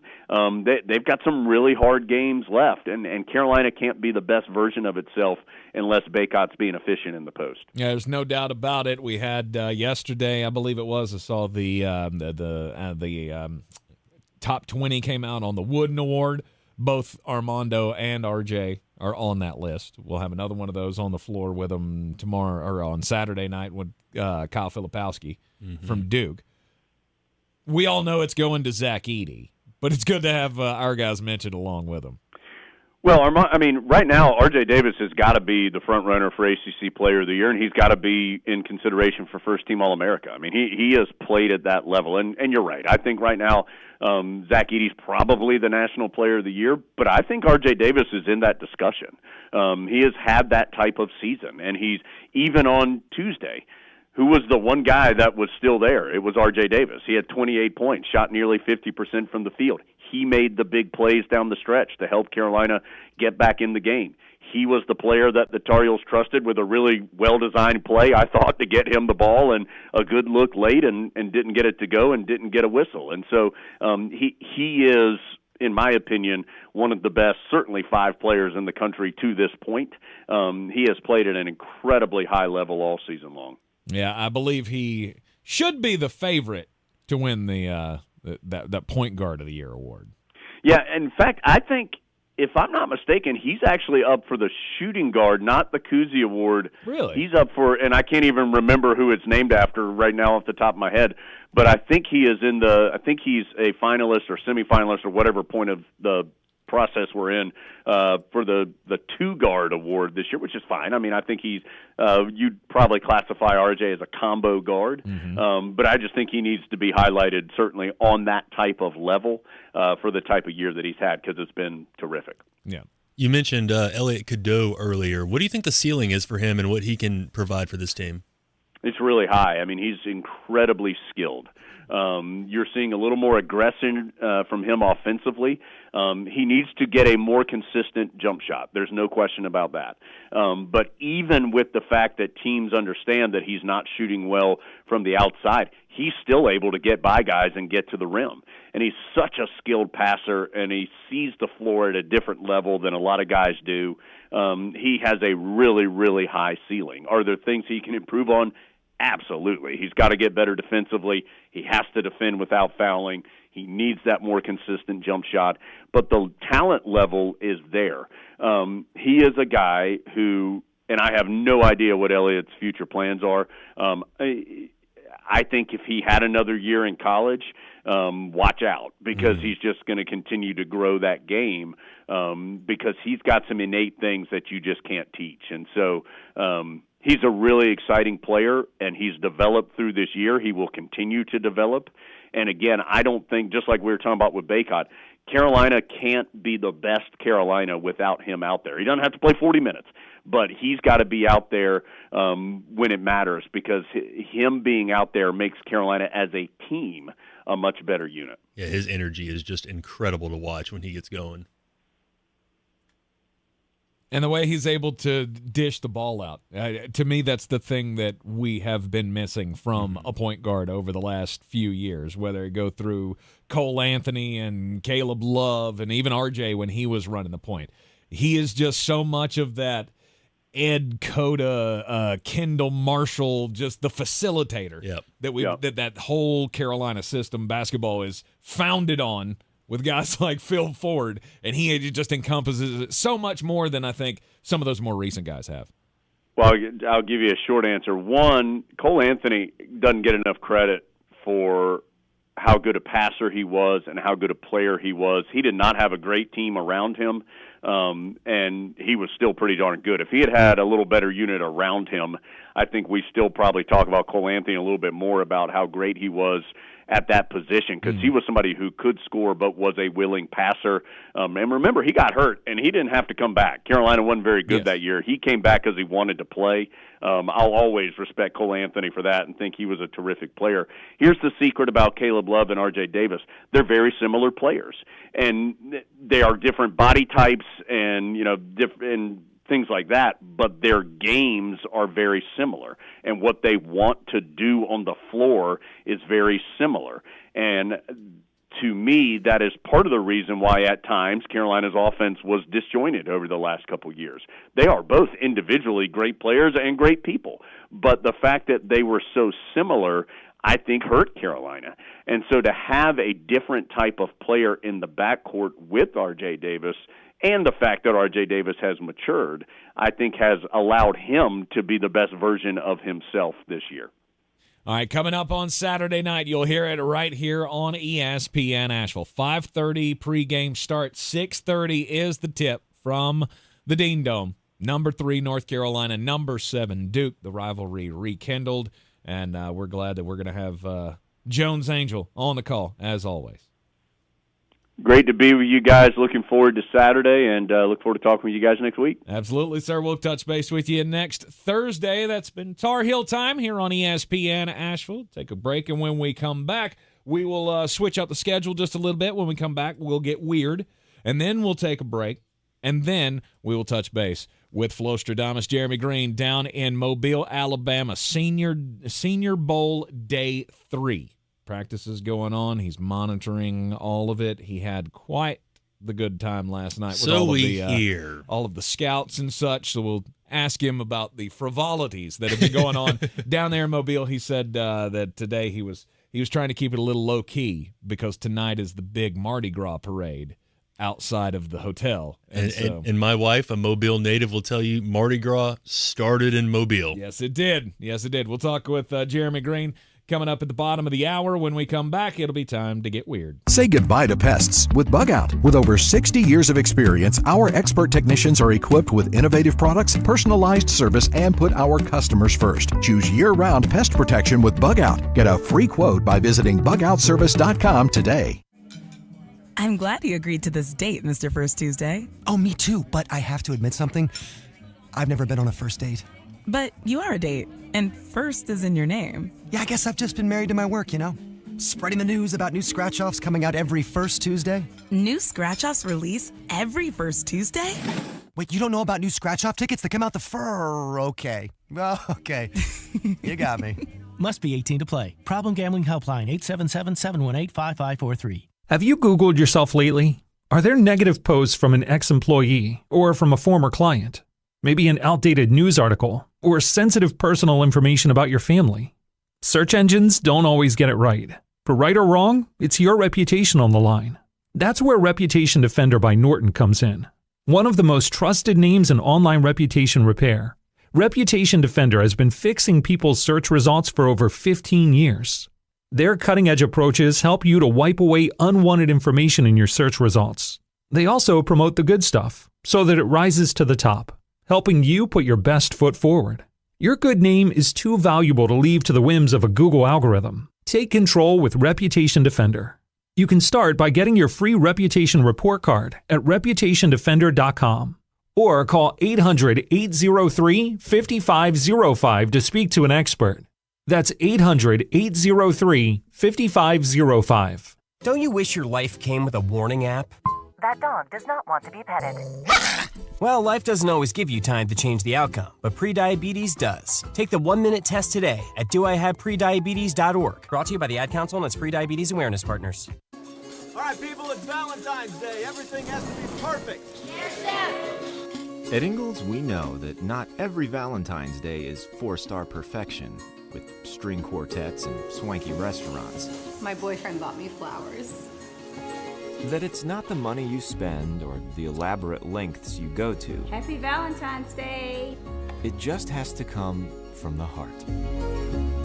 Ingles, we're with you every step of the way. We're back counting down to kickoff. Let's look at today's 3 keys to premium pre-gaming with Beast Unleashed, presented by Monster Brewing. Number 1, beat the heat. Unleash the beast with bold, familiar flavors, 0 caffeine and 0 sugar. Number 2, running the option. There's 4 to choose from: White Haze, Peach Perfect, Scary Berries, and my personal favorite, Mean Green. And number 3, at 6% ABV, Max Protect. Always drink responsibly, and you must be 21 or over. Beast Unleashed, available at your local retailer. If you're looking to buy, sell, or invest in real estate in the mountains, you need to call the agents at Clarissa Sells WNC, brokered by eXp Realty. Check us out online at clarissasellswnc.com. Download our free app on Google Play or the App Store. Type in Asheville Home Search. You'll be able to connect with our team and see all the available homes for sale in our area. For more information, contact us today at 828-774-6343 or clarissasellswnc@gmail.com. On the weird scale, there's Vegas, there's Florida, and there's Asheville. Let's get weird, Asheville. Back in the Ingles Studio on ESPN Asheville, and it's time to get weird. Today's weird story, mine anyway, comes to us from San Diego, California, where the city of San Diego is shutting down a massage parlor. Oh, no. Yeah, it's one of those. It's one of those. That's not the weird part of the story, though. The Ocean Spa Massage Parlor, located in an office complex in the San Diego area, operated out of 2 units. They got all kinds of complaints. Obviously, the clientele was, there was a lot going and coming, and there was just some scantily clad women hanging around, and it just wasn't a good scene for the rest of You're the strip testing mall. my maturity, just so you know. Right. It just wasn't good for the rest of the area. So they decided to surveil this place because, cop stuff, right? 125 hours they spent investigating this the scantily clad women, prostitution-related crimes that were happening at the property. They say not only inside the building, but also out in the parking lot as well. I feel like you wouldn't need 125 hours to decide. That's what I was saying. Yeah. There's something going on there. Anyway, just wanted to make sure the case was, open rock and solid. shut. Yeah, just wanted to make sure you had that. The one thing, though, I think that really kicked this all into high gear, though, was when the complaints came in from the youth Bible study group that was next door. They had the unit next to this place, and apparently the walls were real thin, and so the kids would be in there doing their Bible study, and you could hear everything that was happening next door at the spa. But isn't that a teachable moment for the youth pastor? I mean, I guess. Yeah, I guess it is. Maybe they need to go pick up Dave Canales' book. Have it on the coffee table at the spa. Yeah. This marriage? Nope, not that one. Thankfully, the business has been shut down. Everyone has been saved. The Bible group, they didn't make it to the end of it, though. They had to up and move. They couldn't do it there any longer. 125 hours. That's a long time to wait. Yeah. All right. Do you have a weird story for us? I do. All right. How about this? This comes to us from the thriving metropolis of Beaumont, Texas. Okay. Where an inmate escaped from prison and then returned. But why? He left, 27-year-old Joshua Randall Hansen escaped from the jail around 5:45 p.m. I'm getting out of myself. Basically, he left to pick up booze, tobacco, snacks, and food, and then tried to sneak it back into the jail. He was just going on a little snacks run. So if I escape from prison, I've never been in this situation, but I feel like I would keep on going. But this is so that's kind of crazy, right? But this is directly from the article. Quote, and this is complex.com, which it's a complex situation. It isn't just one incident either. Inmates have apparently been using a back door to skip out to land nearby, picking up contraband left behind for them and coming right back. Sheriff's Deputy Marcus McClellan recently told the Beaumont Enterprise that inmates have essentially been making up their own in and out privileges at the facility, quote, since day one. Interesting. That's not a good prison. No. If they can leave when they want to, that is the fundamental purpose of a prison, is to prevent you from leaving when you want to. Exactly. That's got to be head's got to roll on that one. Yeah. We've got to get a new warden. We got to get new legislators. Somebody's got to go down for this. I feel like you need new prisoners too, because if you're going back voluntarily, that's like you're also a failure of a prisoner.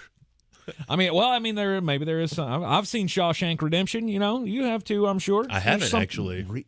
Do what? I haven't seen Shawshank Redemption. I have not seen Braveheart.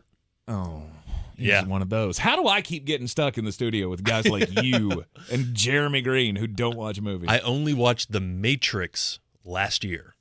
That was the first time I saw it. Haven't seen Die Hard or Mission Impossible, any of them. Yeah. I'm always told that they exist, ladies and gentlemen, but until I see them in person. But I have seen both Space Jams. Okay, well, at least there's that. At least you're taking care of the important things in life. Wow.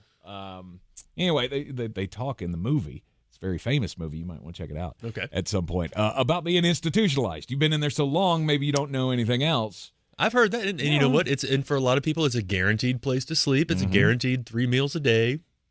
Even though I think And watching some of those prison shows too. Some of those guys talk about how they make more money in prison than they did when they were out, which is insane. So, especially if you can go on late night snack runs. Imagine if those business minds that can make more money behind walls put it towards something legal. No, yeah, they'd be tycoons. Exactly. Which leads us to an early edition of our most important message of the day.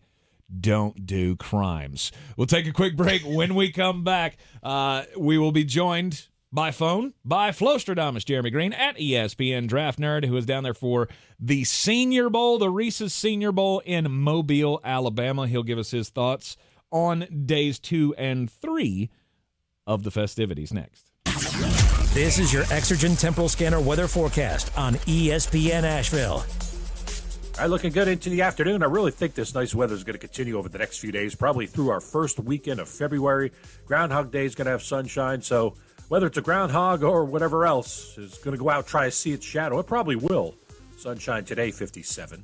Tonight will cloud over briefly, 32. But we should see the sun return tomorrow. With a breeze, highs will be around 55. Saturday and Sunday, mostly sunny. Highs will be in the low to mid-50s. From the Weather Channel, I'm meteorologist Ray Stajic. This report is sponsored by Lowe's. Get the appliances you need right away at Lowe's. Explore the largest assortment of brands you trust in-store or online at the best values. Plus, take advantage of their everyday financing offers. Lowe's knows home improvement, subject to credit approval.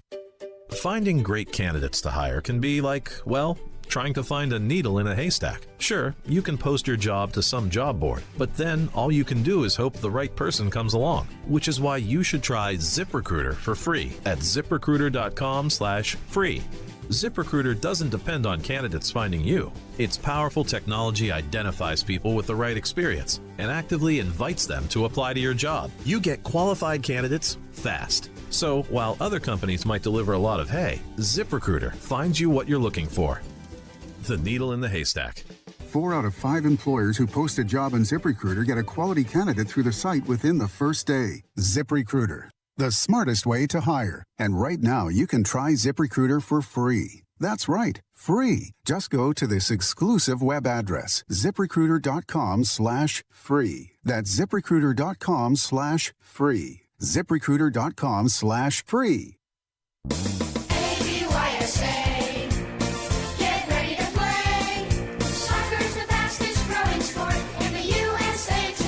The Asheville Buncombe Youth Soccer Association spring registration is going on now. Soccer is safe, fun, affordable, and a great way for kids to exercise and make friends. Registration ends soon.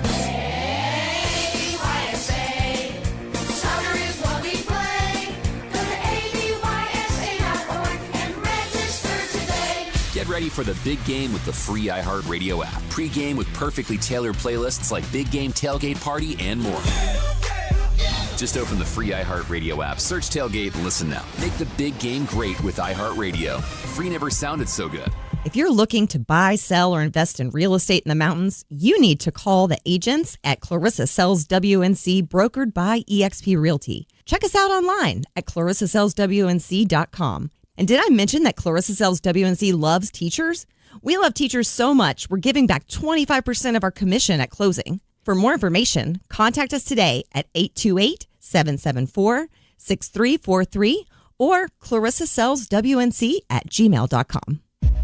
The Ingles 2024 Southern Conference Downtown Dribble and Kids Fest, presented by Champion Credit Union, will be held Saturday, March 9th, 9:30 a.m. to 11:30 a.m. at the Roger McGuire Green at Pack Square Park. The Downtown Dribble will feature interactive games, inflatables, pep bands, cheerleaders, and a parade. Each participant will receive a basketball, Downtown Dribble t-shirt, and a ticket to the noon session quarterfinal basketball games. Check-in will begin at 9:30 a.m. at Roger McGuire Green. To register, visit downtowndribble.eventbrite.com.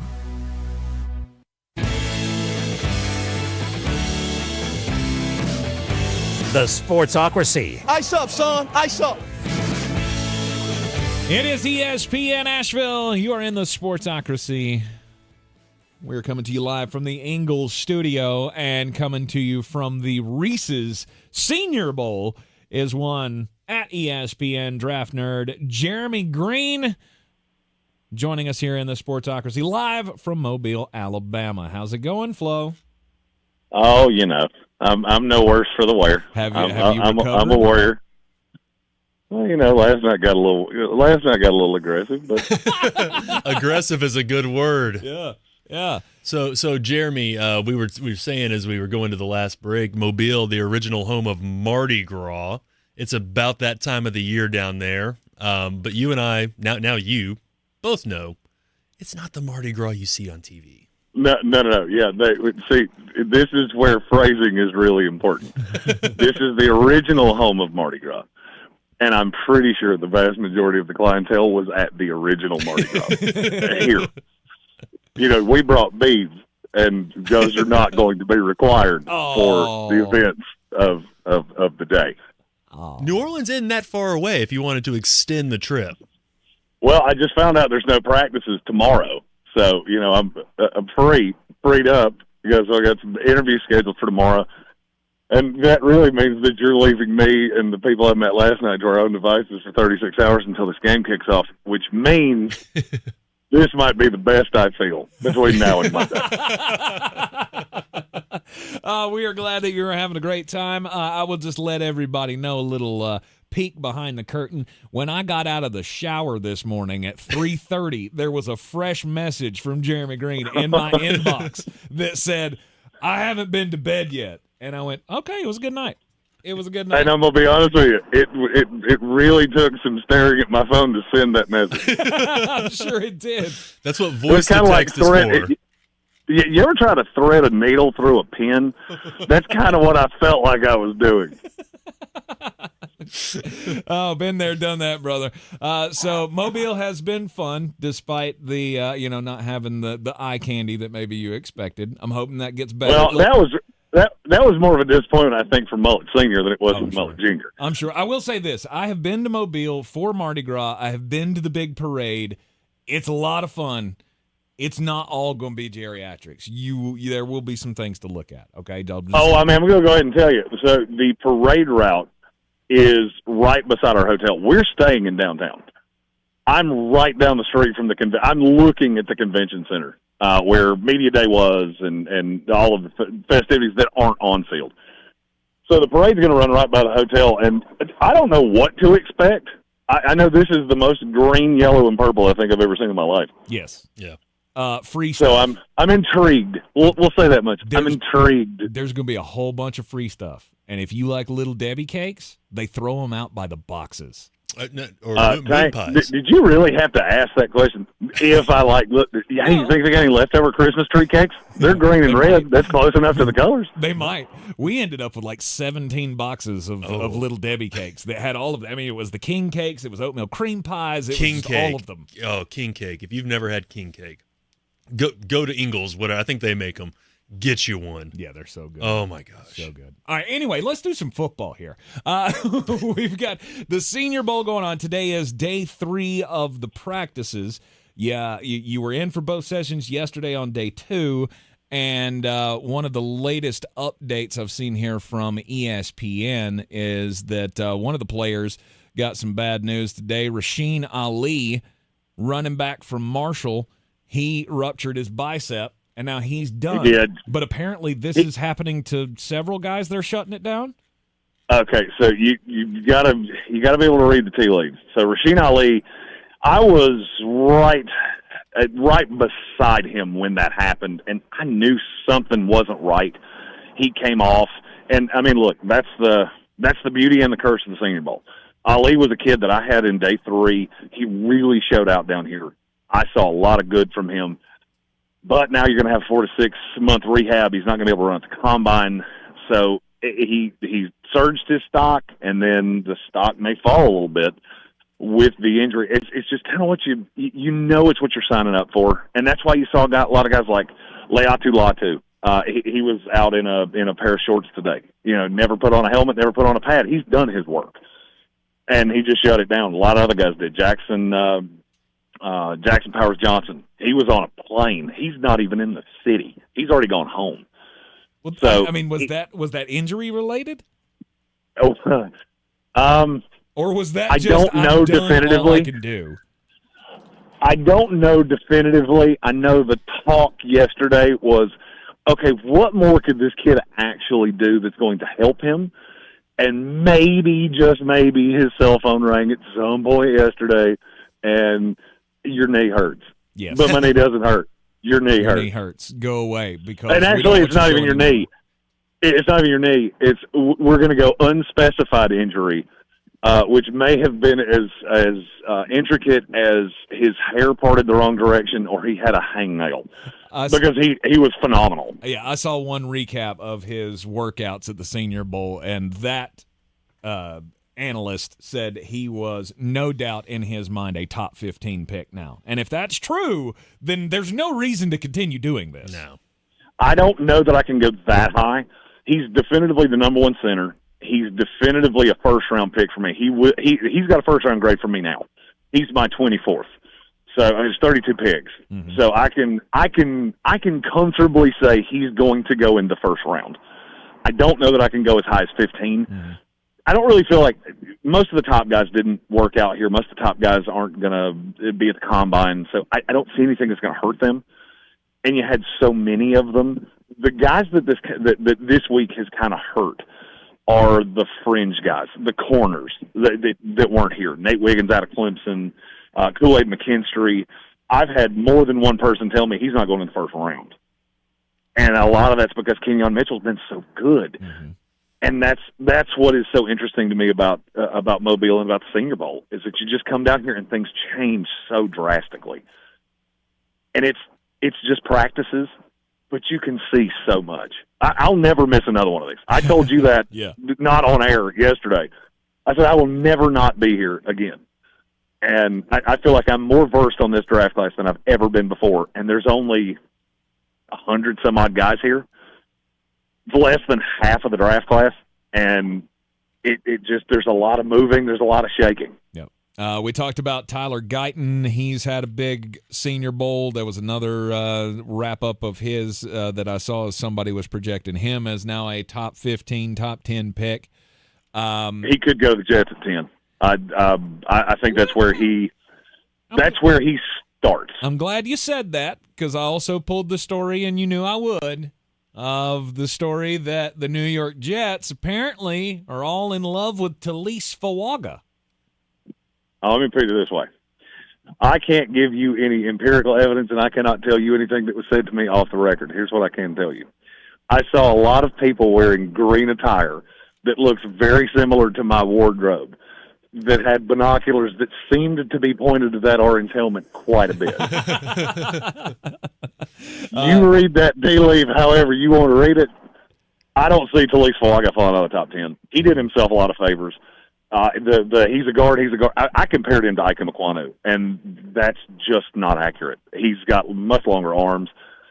He's definitively a tackle. I don't know if he can be a left tackle, but he can be a stud top 5 in the NFL right tackle. Mm-hmm. Yeah, he's a big old boy, and the news is that your general manager just 6 to midnight. He's all about it. And trust me, after watching him, I get it. I'm going to be honest with you. So Mullet Senior's been running the camera, and so we come back every day. We download all the footage. There have been a handful of players that I can tell you he has fallen in love with, and it just so happens to pretty well line up with the guys that I've fallen in love with. Devondre Sweat. Mm-hmm. If he makes it past 20, I'll be shocked. I'll be shocked. He's been that good. This is the big defensive tackle out of Texas? Yeah, big. Okay, so how do I put this appropriately? Saying Devondre Sweat is big is like saying I kind of like domestic lights. I'm 6'5", 280 pounds, and he makes me look like a child. Yeah. I was standing next to him on the sideline the day before yesterday, and I genuinely think he outweighs me by 120 pounds. He's a little overweight. He didn't weigh in here. He was one of the only players that, when we got the official weigh-in, because none of us can see that, his weight came in blank. So I think he's a little overweight. I would say at the combine he'll probably come in about 360. But he's just a mountain. I mean, nobody can do anything with him. In the one-on-ones, you would watch all of these linemen that went, this is my rep. They would go up against Devondre Sweat, and guess what? It was never their rep. Yesterday you told me that you were looking for a tight end to pop off to you. Mr. Tight End Whisperer, have you seen one? I've got two, and I really want to dig in. Theo Johnson out of Penn State. I saw some things I liked from him. Not enough to definitively say he's going to be my 3. But I saw enough for me to go back to the tape and see if maybe there's something I missed. And Yaheem Bell from Florida State. I don't know what position he's going to play. He kind of reminds me of Hunter Henry. He's not necessarily built like a tight end. I got down beside him yesterday, and he's not as big as I am. But he's really athletic, and he's got really soft hands. So I would say those are the two that shined to me this week. The thing that really shined was, for as good as I said this receiver class was, it's better. It's better, and I don't think anybody here had a bad week. I've heard some bad about Tez Walker. I didn't really see it that way. I almost feel like I've been working as his agent for the last 2 days. Uh-huh. Because anytime somebody says his name, I'm like, okay, just hear me out. I don't necessarily think he's 100% healthy, and he was the fastest player of the practices. I haven't gotten the times from today, but he has the fastest speed of the week so far. And that's with me thinking, I don't think he's 100%. He looks still a little hurt. All right, let's close it out here with the quarterbacks. That's the position everybody wants to focus on, and apparently I'm hearing today was pretty good for 2 of them, Bo Nix and Michael Penix. Yeah, that's the two that's the two that have come down here, and you didn't do anything to hurt yourself. I don't necessarily know that you did anything to help yourself, but that's because of what I'm hearing, and that's Bo Nix is probably going to go in the top 15. Michael Penix, I'm not as sure on. I've gotten a lot of different reports on him, but there's been one thing that's really consistent. He has a super lively arm, and I've done this before. You see the kid that comes to the combine, he's got the really big arm, then he goes to the combine in a pair of shorts, and we forget everything else we saw. And so he goes to the combine, and he's able to just throw these frozen ropes, and he's going to do that. Nobody's ever doubted that. I have a little hesitation with him that it's so inconsistent. I love the raw traits, but he is a little older, and I'm not sure I could look at him as a franchise quarterback. I would love to have him on my team.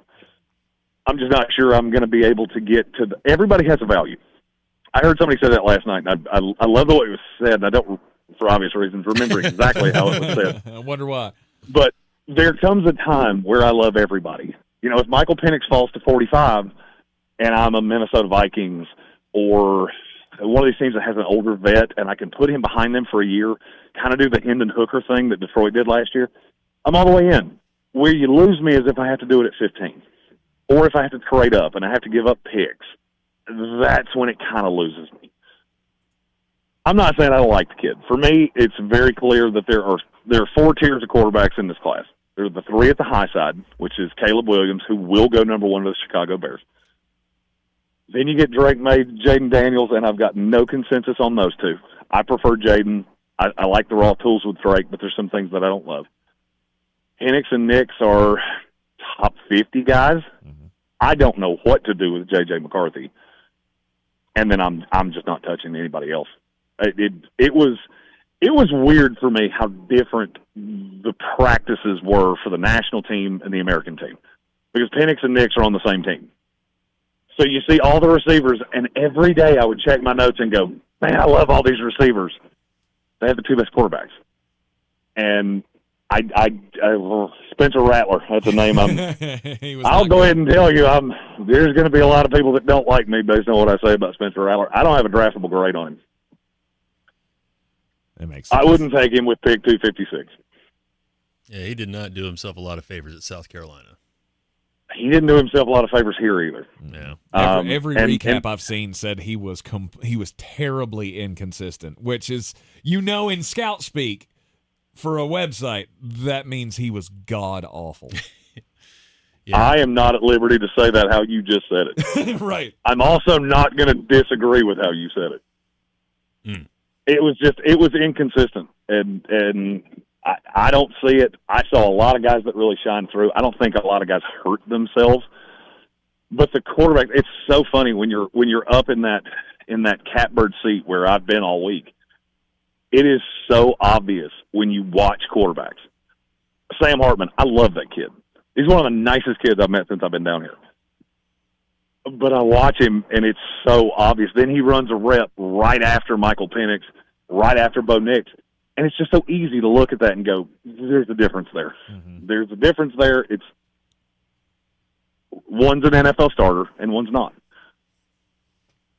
All right, that's going to wrap it up for us for the hour. We got to go out for the top of the hour break here. Flostradamus, Jeremy. Can't believe you didn't ask me about Dan Quinn. Well, you want to hang on through the break here, and then we'll get you at the top.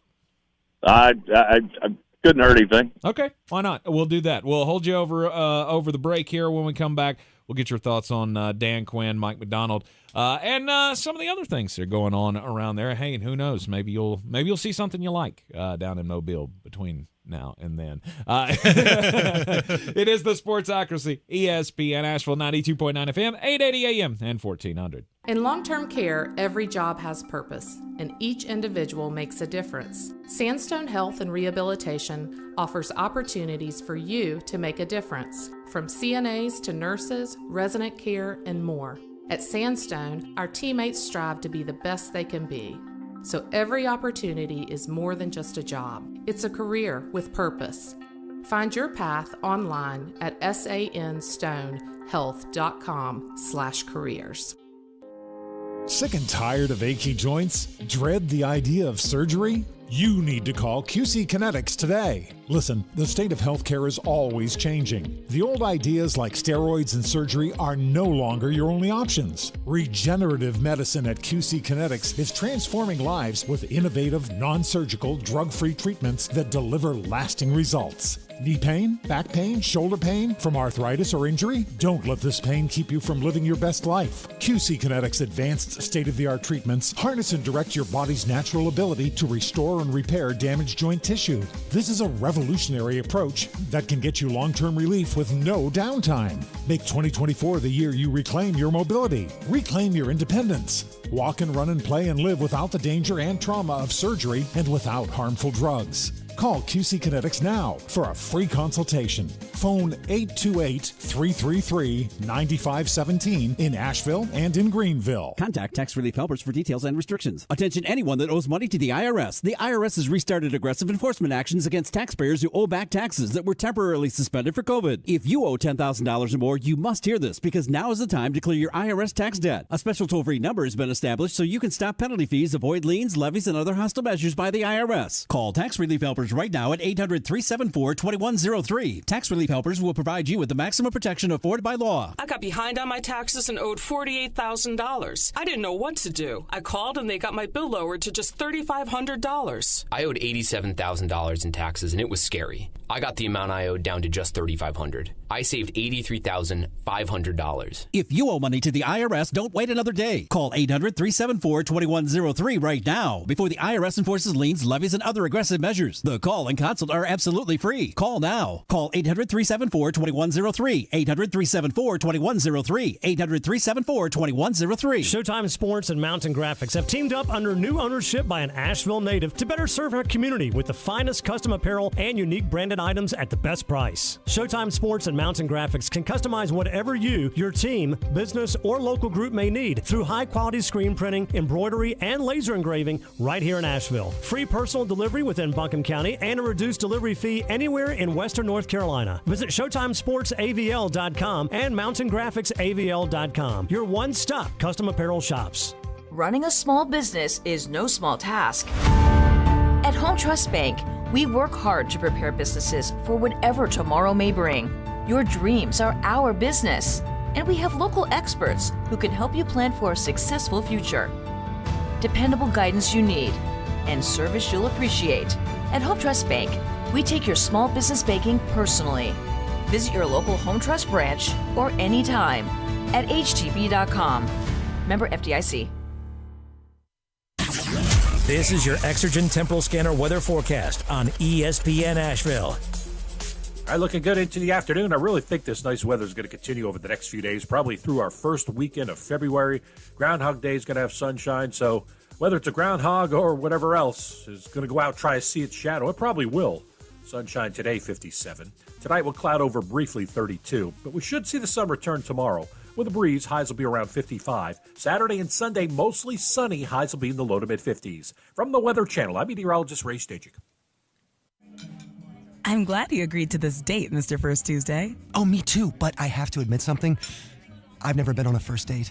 But you are a date, and first is in your name. Yeah, I guess I've just been married to my work, you know? Spreading the news about new scratch-offs coming out every first Tuesday. New scratch-offs release every first Tuesday? Wait, you don't know about new scratch-off tickets that come out the Okay. Well, okay. You got me. Must be 18 to play. Problem Gambling Helpline, 877-718-5543. From the Ingles Studios, this is ESPN Asheville, WPEK, W225CJ Fairview, WMXF Waynesville, and iHeart radio station. Now, your chance to win $1,000. Just enter this nationwide keyword on our website, bank. That's bank. Enter it now. Log on now to ESPNAVL.com. The Sportsocracy. It fires me up, man. I love it. Say it one more time. The Sportsocracy. Shake it back! Beer City's best sports talk. It is gross. Just earlier. They are mature, actually. You just have to get to know them better. Your lunchtime dose of dumbassery. Live from the Ingles Studio.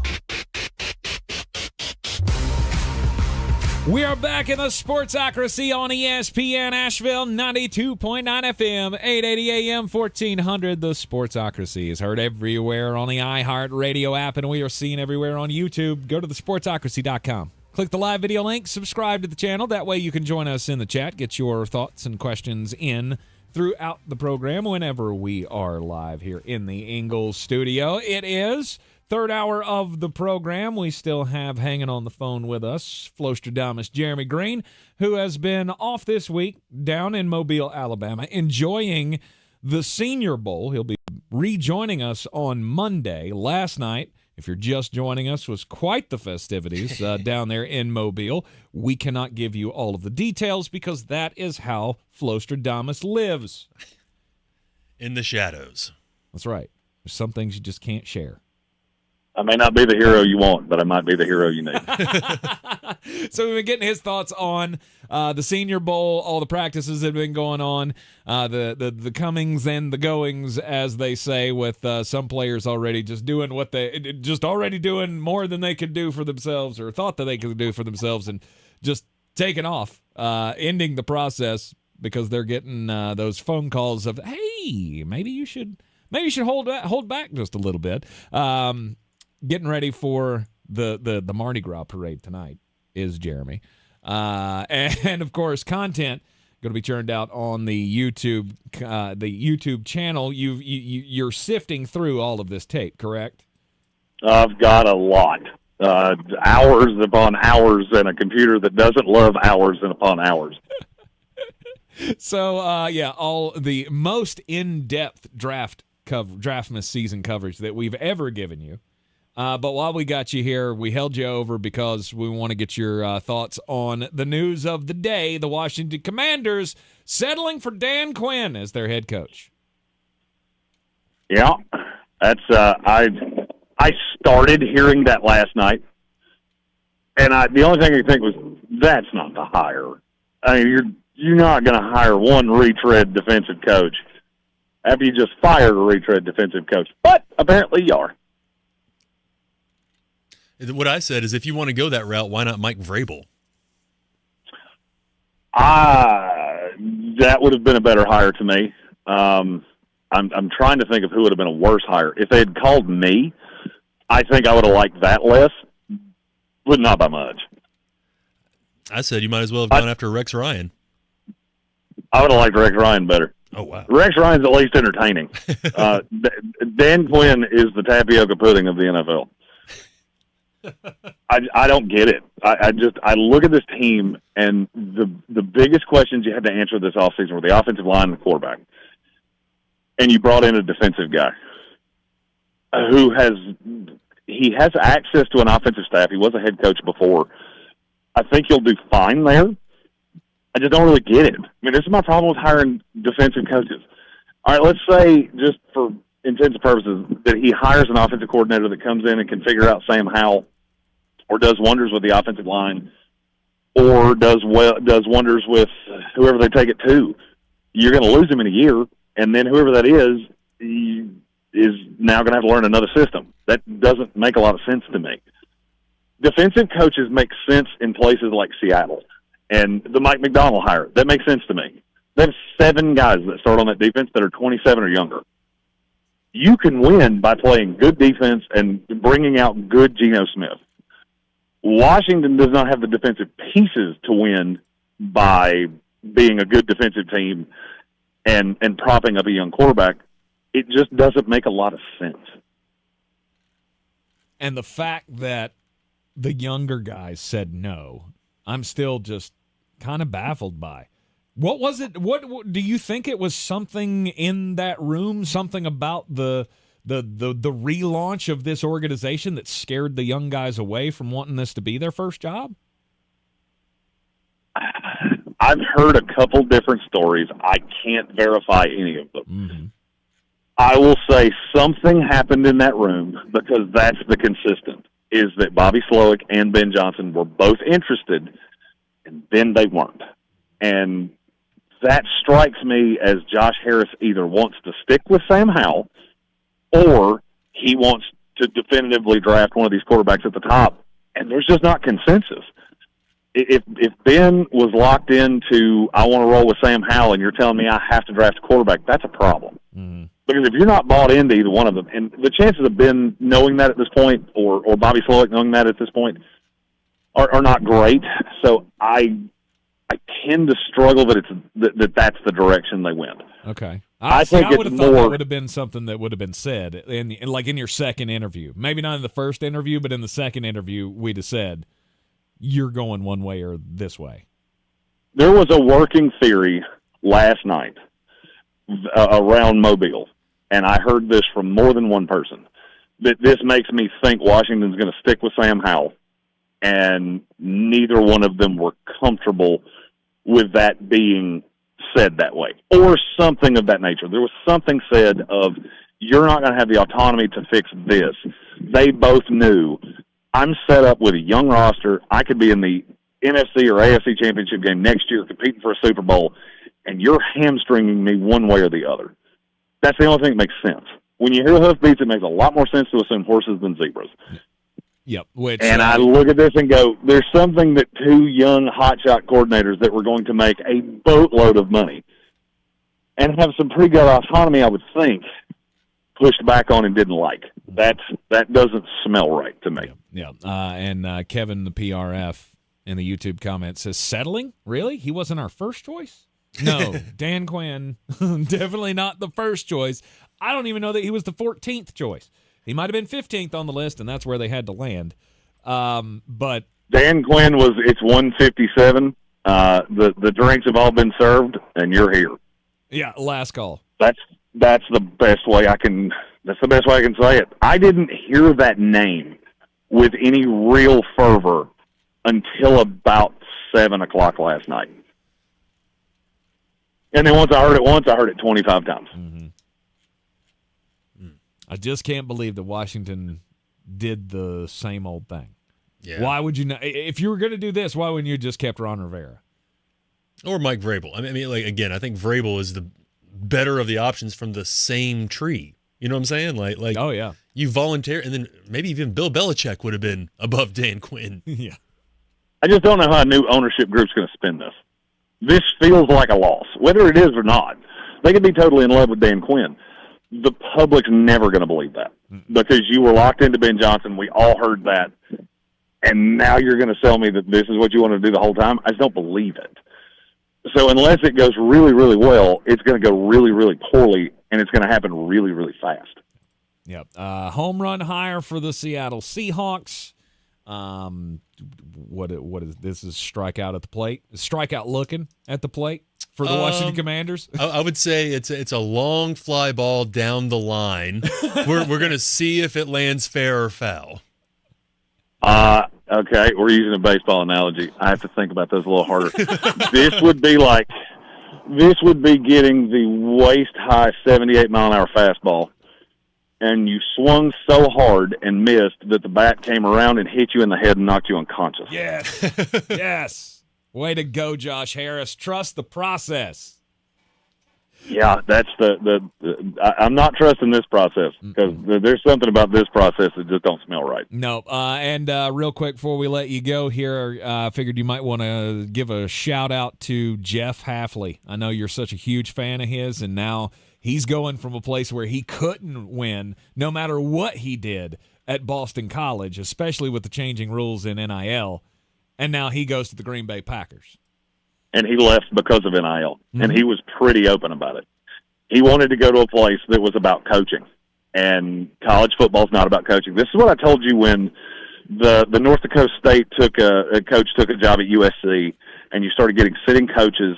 If you remember, I told you it won't be long before you see a Power 5 coach that jumps away, and I think they're going to the NFL. I did not think it would be Jeff Hafley because I thought he was going to get a bigger job in college football. He doesn't want it. And he made it perfectly clear. To me, this is the biggest story that's happened in the last 3 days that nobody's talking about. It's getting lost in the news cycle of the head coaching hires, of the Senior Bowl, of the Super Bowl. To me, it really signals that the division in Power 5 college football, you don't even have a Power 5 anymore. It's a Power 4 in the first place. And now you have tiers of Power 4. There's Alabama, Georgia, Ohio State, Florida State, Michigan, the big boys. And then there's a drop off a cliff to the Georgia Techs, the Boston Colleges, I'll even go Washington, everybody in that tier. Can you have a year? Sure. Some of you can. Some of you can't. And a coach like Jeff Hafley, who to me is a star, that was a fantastic hire from Green Bay. Agreed. I don't even know who came up with the idea of making that call, but whoever it was is a very, very smart individual. And it's a big story. It's a much bigger story for college football. It's a win for the Packers, and it's a huge loss for the non-elite teams in college football. I completely agree, and I'm glad you saw it that way because, we're going to let you go, but when we come back, we're going to be talking about more of the NIL stuff. We will get into the coaches jumping ship from smaller schools to bigger schools, from bigger schools to the NFL. It is a major problem. Jeremy, enjoy yourself. Try to keep Papa in line, or maybe I should be telling Papa to try to keep you in line. You guys. You ever heard the term blind leading the blind? That's what you got here. If you go down to the Crescent City, check out New Orleans Po' Boys on Bourbon Street. It is the best food I've had in my life. Indeed. I've had a lot of good food since I've been here, and I'm going to continue to do that for 2.5 more days. Shrimp po' boy, I'm telling you, it's incredible. New Orleans Po' Boys. All right, Jeremy Greene, Flostradamus at ESPN Draft Nerd on Twitter. Look to the Sportsocracy for all of his coverage coming out. We're going to have tape galore coming out of this thing as well. It is the most 10 things I learned at the Senior Bowl coming out tonight. There you go. Most in-depth draft season coverage we've ever been able to give you. It is the Sportsocracy, and this is ESPN Asheville. We'll do the daily draft. How do I phrase this? Worst cheaters in sports? Best cheaters in sports? Our favorite cheaters. Our favorite cheaters. Because I've got some good... I spent a lot of that interview researching. I've got some awesome ones. Yes, our favorite cheaters in sports. Coming up next. Renewal by Anderson's here. Kickstart the new year with this incredible deal. Buy one window or door and get the second for 40% off. Act now to schedule your free, no-obligation, in-home consultation with my team at freewindowassessment.com. That's freewindowassessment.com. Hear that? That's the sound of new digital instants from the North Carolina Education Lottery. Now you can play right from your phone and win real cash prizes. It may all sound new, but winning, oh yeah, big money, is as thrilling as ever. Register to play digital instants for a whole new way to win. Must be 18 to play. See prize and odds charts at nclottery.com/digital-instants for details. Problem gambling helpline 877-718-5543. Sick and tired of achy joints? Dread the idea of surgery? You need to call QC Kinetics today. Listen, the state of healthcare is always changing. The old ideas like steroids and surgery are no longer your only options. Regenerative medicine at QC Kinetics is transforming lives with innovative, non-surgical, drug-free treatments that deliver lasting results. Knee pain, back pain, shoulder pain from arthritis or injury? Don't let this pain keep you from living your best life. QC Kinetics advanced state-of-the-art treatments harness and direct your body's natural ability to restore and repair damaged joint tissue. This is a revolutionary approach that can get you long-term relief with no downtime. Make 2024 the year you reclaim your mobility, reclaim your independence. Walk and run and play and live without the danger and trauma of surgery and without harmful drugs. Call QC Kinetics now for a free consultation. Phone 828-333-9517 in Asheville and in Greenville. 63 Americans a day die by gun suicide. By storing our guns safely, locked, unloaded, and away from ammo, we can give our loved ones a second chance at life.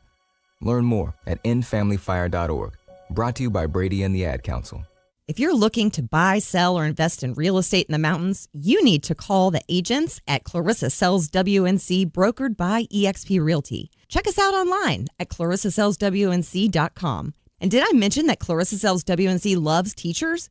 We love teachers so much, we're giving back 25% of our commission at closing. For more information, contact us today at 828-774-6343 or clarissasellswnc@gmail.com. Showtime Sports and Mountain Graphics have teamed up under new ownership by an Asheville native to better serve our community with the finest custom apparel and unique branded items at the best price. Showtime Sports and Mountain Graphics can customize whatever you, your team, business, or local group may need through high-quality screen printing, embroidery, and laser engraving right here in Asheville. Free personal delivery within Buncombe County and a reduced delivery fee anywhere in Western North Carolina. Visit ShowtimeSportsAVL.com and MountainGraphicsAVL.com. Your one-stop custom apparel shops.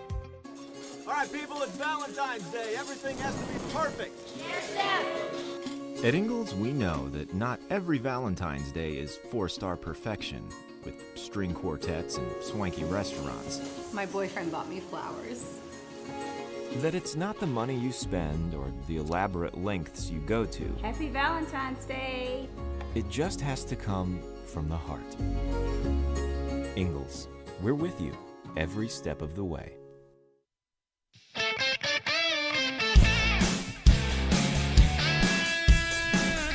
It is the Sportsocracy, and we are live in the Ingles Studio on ESPN Asheville. 92.9 FM, 880 AM, and 1400. Name, image, and likeness is being challenged right now. Tennessee and Virginia, the state attorneys general. Yes, you got to put the plural. Not the in attorney right generals. No, it's the attorneys general for Tennessee and Virginia have filed a lawsuit against the NCAA challenging all of the NIL rules. We'll get more into that in a little bit, but with all of the NIL talk, of course, it leads us down the path of, oh, you're cheating, which in this day and age, I don't feel like anything is cheating anymore. Is it possible to cheat anymore in college they're athletics? Trying to come down on UT, who was obviously in a lot of trouble from the Jeremy Pruitt years, and we all know the stories about the McDonald's bags full of cash and stuff like that. So you already got hammered for that. You got fined $8 million over the offseason, or I guess during the summer this past year. Couldn't have happened to a better program. Right. And now UT is under investigation again because apparently their major collective was doing the one thing the NCAA said you can't do, which was tell guys, hey, if you come here, we'll get you an NIL deal. The problem is they cannot have NIL without having antitrust protections. Because if you open up, here's the thing. How are you going to tell a kid, you're trying to sell your program, of course you're going to tell them, oh, you can make $10, $12 million over 4 years here. That's part of the recruiting thing. And players are going to do that themselves, and I don't know that would fall under the guidelines of cheating, but if you level the playing field, then it takes away those inherent advantages of an Alabama, of a Georgia, of a Texas A&M. I mean, look what they did with NIL. Right. with the recruiting. So really turned into wins for them, didn't it? And that's the other thing. I mean, just because you get the great players doesn't mean that you will have the results that follow. But I think that we are getting very close to having to split it between like real college athletics, your UNC Asheville's, your Western Carolinas, your maybe NC State. I don't know. Sorry, Wolfpack fans. And then you're going to have the other ones that are just giant conglomerates that are basically a minor league system without having a tie directly to a pro team. It just that's what it's going to have to be, because if you try and limit what the players can make, that's a lawsuit that you're going to lose. If you try to limit the NCAA's ability, or the school's ability to market their ability to make you money without antitrust protection, that's illegal. Mm-hmm. So, yeah, I hate that it's gotten to the point where we're talking about attorneys general and different politicians are chiming in, because when the politicians get involved, look, you're just pandering at that point. Mm-hmm. Like, don't tell me you know a darn thing about this situation. Well, I don't know. It depends on who they are, right? Anthony Gonzalez, he's been leading that charge, and I don't know if he's even still in office anymore. You know, if Tommy Tuberville came in, I could, okay, well, Tommy Tuberville coached football. Yeah. But there's not many Tommy Tubervilles in Congress. There are not. But all of the NIL, who's cheating, who's not, like I said, I don't feel like anybody's cheating anymore. And I believe that the courts are gonna are at least gonna step in and give us a stay on all these rules until the NCAA can be more clear about it. We'll get into more of that after the next break. But as we talk about cheaters, daily draft time, favorite cheaters in sports. There have been so many cheating scandals, so many off-the-wall personalities, so many guys got busted, and across all the sports, everybody tried to cheat. Everybody looks for an advantage at some point, or many look for an advantage at some point. So with the number one pick, the sports director for News 13, WLOS, Chris Womack, what's your selection? Oh, this is a no-brainer. This is, I don't know if anybody out there is a fan of the show South Park. Yes. There's an episode where Cartman fakes a disability to compete in the Special Olympics. I know where you're going. And I thought that was so absurd and funny. You know, it happened in real life. In 2000, Spain's Paralympic basketball team, 10 of the 12 players faked their intellectual disabilities as they won the gold medal, I believe it was. Yeah, they won the gold medal. Yeah. They had to forfeit their medals, including the two players who were not faking it. But what a deplorable individual or set of individuals you are to fake a disability to win the Paralympics. Mm-hmm. Like, there are not many people that I believe, like, you're on a highway to hell. They're on the highway to hell. And the fact that you would even question that, right? Because this was blown up by somebody who went undercover with the team. Yeah. Because they were like, wait a minute, something's not right here. Yeah. These guys seem a little too normal, I guess. It's just. For 8 years. Wow. Yeah. Stealing gold medals at the Paralympic Games. That is a high. Yeah. Or a low, I guess. Yeah, however we're going to look at this. However you want to look at it. Okay, well, I'm glad you definitely got on the moral grounds of cheating. You got the A number one, the Spanish Paralympic team that cheated and faked their disabilities. I have to go with Bill Belichick. He is forever and always going to be known as the greatest cheater in the NFL, mainly because we all know he did it. We all know you were doing it. You got caught doing it. Yeah, you were able to, weasel your way out of it at somehow to not have major penalties brought down. They lose a couple of draft picks. The whole Deflategate with Tom Brady, he got suspended 4 games. Really made a difference. Yeah. All that did was limit the wear and tear on his body, honestly. Look, there was some famous person who once said, if you ain't cheating, you ain't trying. And Bill Belichick lived by that philosophy. Spygate, Deflategate, whatever you want to call it. Bill is the best cheater in the game. Yeah. Because not only did he cheat, he won. He got caught, and he still cheat, won. At least win. Yeah. You don't want to cheat and lose like Texas A&M. Yeah. So that's a quality pick, because when you get busted and it still doesn't make a difference, that's elite level cheating. My next, and since we phrased it this way, your favorite cheater, my next favorite cheater is Barry Bonds. I have always loved the fact that nobody played the heel like Barry. Yeah. And it's part of the reason why he was so vilified, he and Roger. Now, you think of all the guys that got left out of the talk. And I get Mark was in it, and Sammy Sosa, and all those guys too. But the real vitriol was held for the guys that we didn't like. Yeah. Barry Bonds and Roger Clemens. Yeah, because Mark and Sammy were highly likable. Oh, yeah. But these guys were the top. They were the cream of the crop because they were the heels. Yeah. Do you want to look at it in wrestling terms? These guys were the heels. They were the bad guys. Barry Bonds, to this day, I feel like nobody's played it better. He is, to me, forever the home run champ. Hank did it great. Awesome. Yeah. Barry's got the numbers. Barry's got the records, and I don't care. Yeah. I really don't. And if I'm not mistaken, he's never tested positive. Nope. So not officially. Which I don't. So how can you keep him out of the Hall of Fame if he has never tested positive? You have no evidence. It's just. I mean, yeah, we get it. We see the same thing that you do. Pittsburgh Barry to San Francisco Barry. There's no question. Is not the same person. Mm-hmm. But you don't have the evidence. No. I think you vote him in, and if you find out later that he did, if he admits it, take him out. Fine. Yeah. Cool. It can happen. But all right, so that means I'm up next. You're up next. All right, I'm going to go one more fun one, and then I'll go a more mainstream one. Okay. So with my second pick, I'm going to go with Rosie Ruiz. Okay. Who's Rosie Ruiz? So Rosie Ruiz ran in the Boston Marathon in 1980. When she crossed the finish line, she had barely broken a sweat and had improved her previous time by 20 minutes from her previous race. Therein lies the problem. She got on the subway and took the subway for, a long time, basically.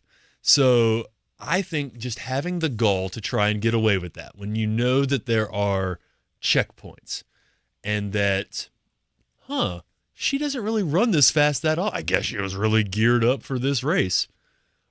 I enjoy the gall, the unmitigated gall to have that attempt. So, Rosie Ruiz, 1980 Boston Marathon. Now for my third pick. Yep. I'm going to go back to baseball because honestly, that's where a lot of our childhoods were spent. The discussion was around baseball. I'm going to go with Rafael Palmeiro. Okay. Reason being, because he sat in front of Congress and wagged that finger saying he wasn't a cheater, and then he goes and tests positive. That is a fake it till you make it, and I can respect it. Yes. One of the only reasons he did that was because Henry Waxman kept screwing up his name. I will never forget that Henry Waxman sitting up there with a stupid little face, and he'd, Mr. Palmieri, that's not what you told us in the deposition. God, I hated that guy. But I just love that I did not cheat or whatever it was. Yeah. Yes, you did. Yes, you did, sir. Like Brady Anderson trying to convince us that he didn't do it. Yeah. Wait a minute. You hit 20 home runs every year except for that one you hit 55? Okay, yeah. I'm not buying it. He started CrossFit that year. That's what it was. Yes, the great CrossFit. Like when Adrian Beltre, you mentioned him, who just got into the Hall of Fame. Anybody else find it weird that he got better after 30 when he went to the Texas Rangers? Coincidence. Weird. Yeah. Weird. I'm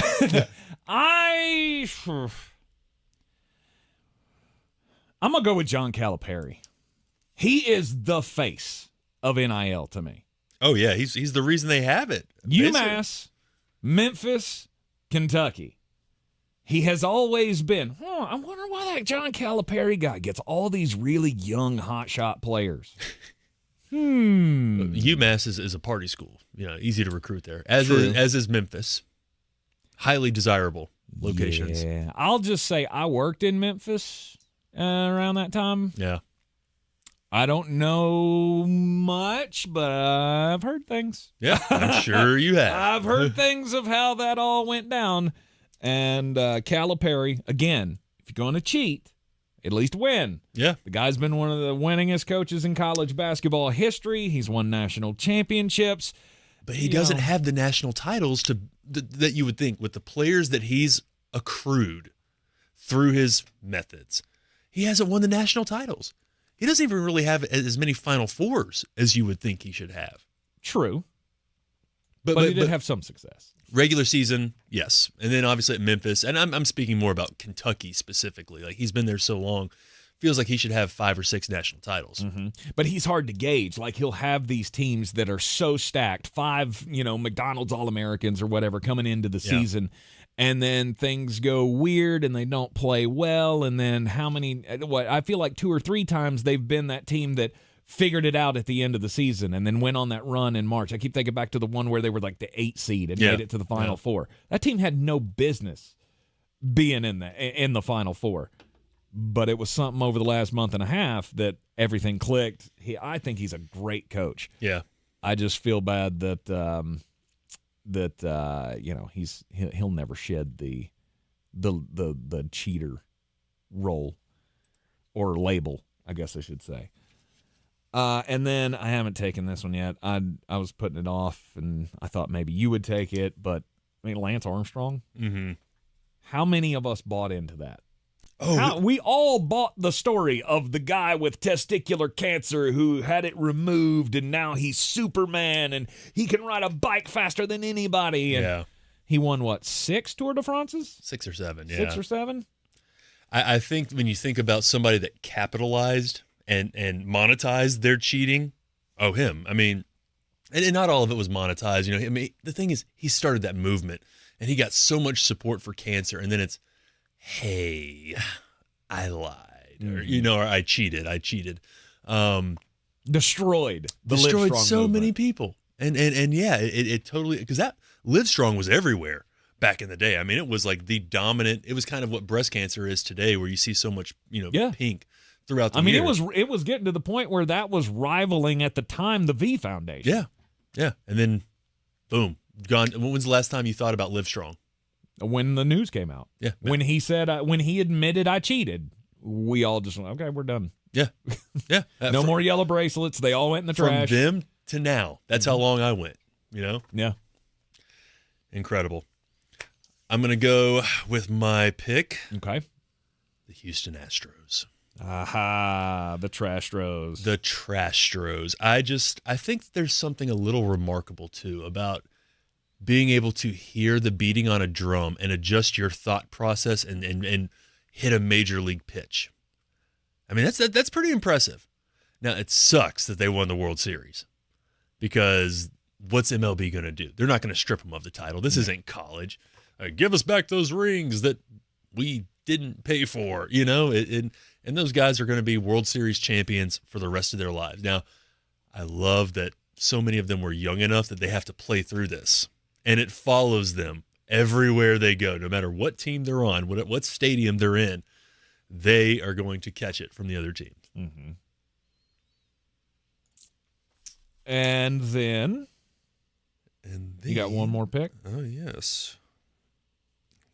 So we've got, just to recap here, his picks have been the 2000 Spanish Paralympic team.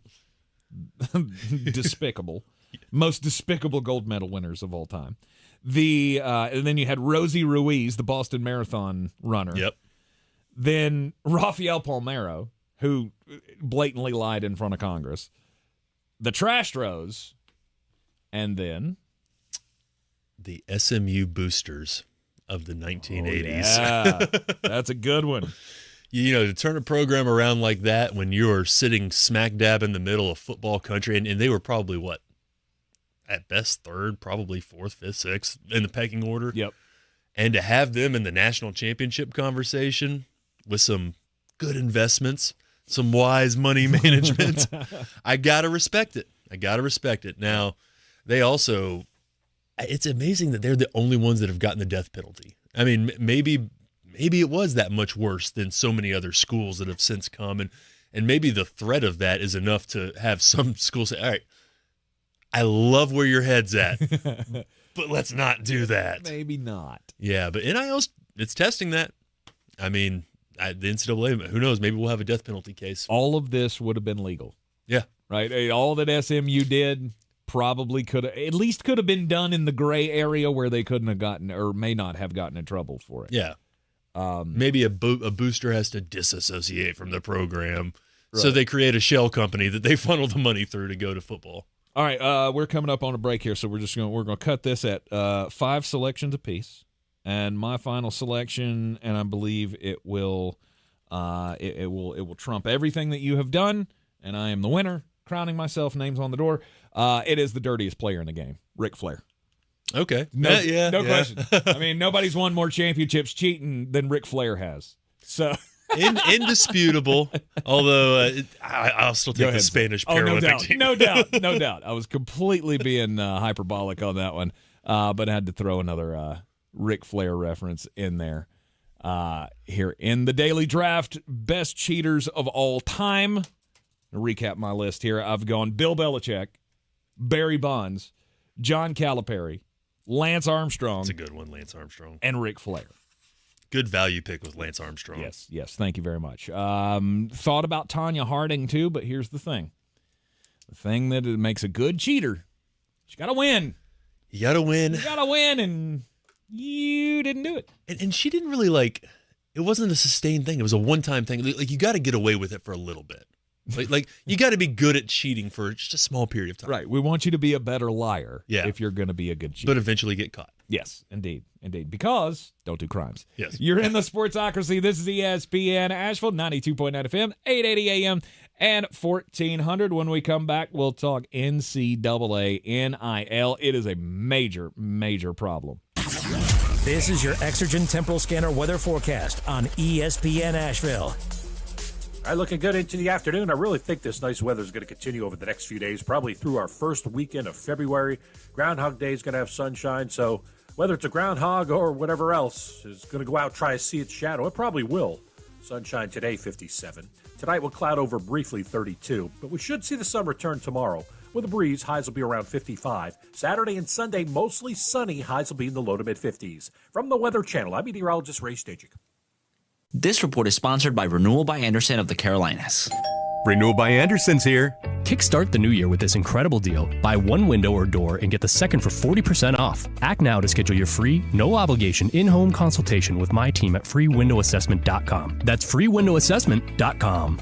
Finding great candidates to hire can be like, well, trying to find a needle in a haystack, but not with ZipRecruiter. Its powerful technology actively finds and invites qualified candidates to apply to your job. So while other companies might deliver a lot of hay, ZipRecruiter finds you the needle in the haystack. See why 4 out of 5 employers who post a job on ZipRecruiter get a quality candidate within the first day. Try ZipRecruiter for free at ZipRecruiter.com/free. That's ZipRecruiter.com/free. I think it's just vapor. Vaping is safer than smoking, isn't it? One vape pod has as much nicotine as one pack of cigarettes. Get your head out of the cloud. Talk to your kid about vaping. Visit talkaboutvaping.org. Brought to you by the American Lung Association and the Ad Council.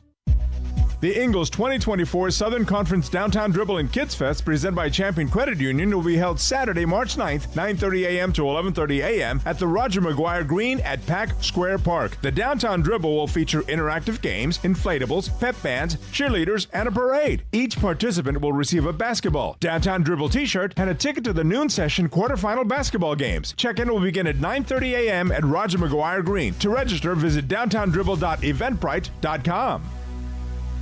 We're back counting down to kickoff. Let's look at today's 3 keys to premium pre-gaming with Beast Unleashed, presented by Monster Brewing. Number 1, beat the heat. Unleash the beast with bold, familiar flavors, 0 caffeine and 0 sugar. Number 2, running the option. There's 4 to choose from: White Haze, Peach Perfect, Scary Berries, and my personal favorite, Mean Green. And number 3, at 6% ABV, Max Protect. Always drink responsibly, and you must be 21 or over. Beast Unleashed, available at your local retailer. Running a small business is no small task. At Home Trust Bank, we work hard to prepare businesses for whatever tomorrow may bring. Your dreams are our business, and we have local experts who can help you plan for a successful future. Dependable guidance you need and service you'll appreciate. At Home Trust Bank, we take your small business banking personally. Visit your local Home Trust branch or anytime at htb.com. Member FDIC. The Sportsocracy. Why are you smiling? Because I love football. All right, we are back in the Sportsocracy on ESPN Asheville. We both did crime stories in the last hour, so and I feel like we're running out of time here. Just so much to talk about with Chris Womack, the sports director for News 13 WLOS. You can see him at 6 and 11 every weekday night, except for at 6 on Thursdays. You get a special feature running on Thursdays, but you'll be in for the 11 tonight. Exactly. All right, and we're glad that you were able to take time out of your busy day to join us here, and then he's going to be jumping right out of the studio here going to a women's basketball game? Down at Clemson, yep. Okay. All right. Yeah, I can't remember who they're playing. Hold on. Stand by. He will have Lady Tiger highlights for you tonight at 11.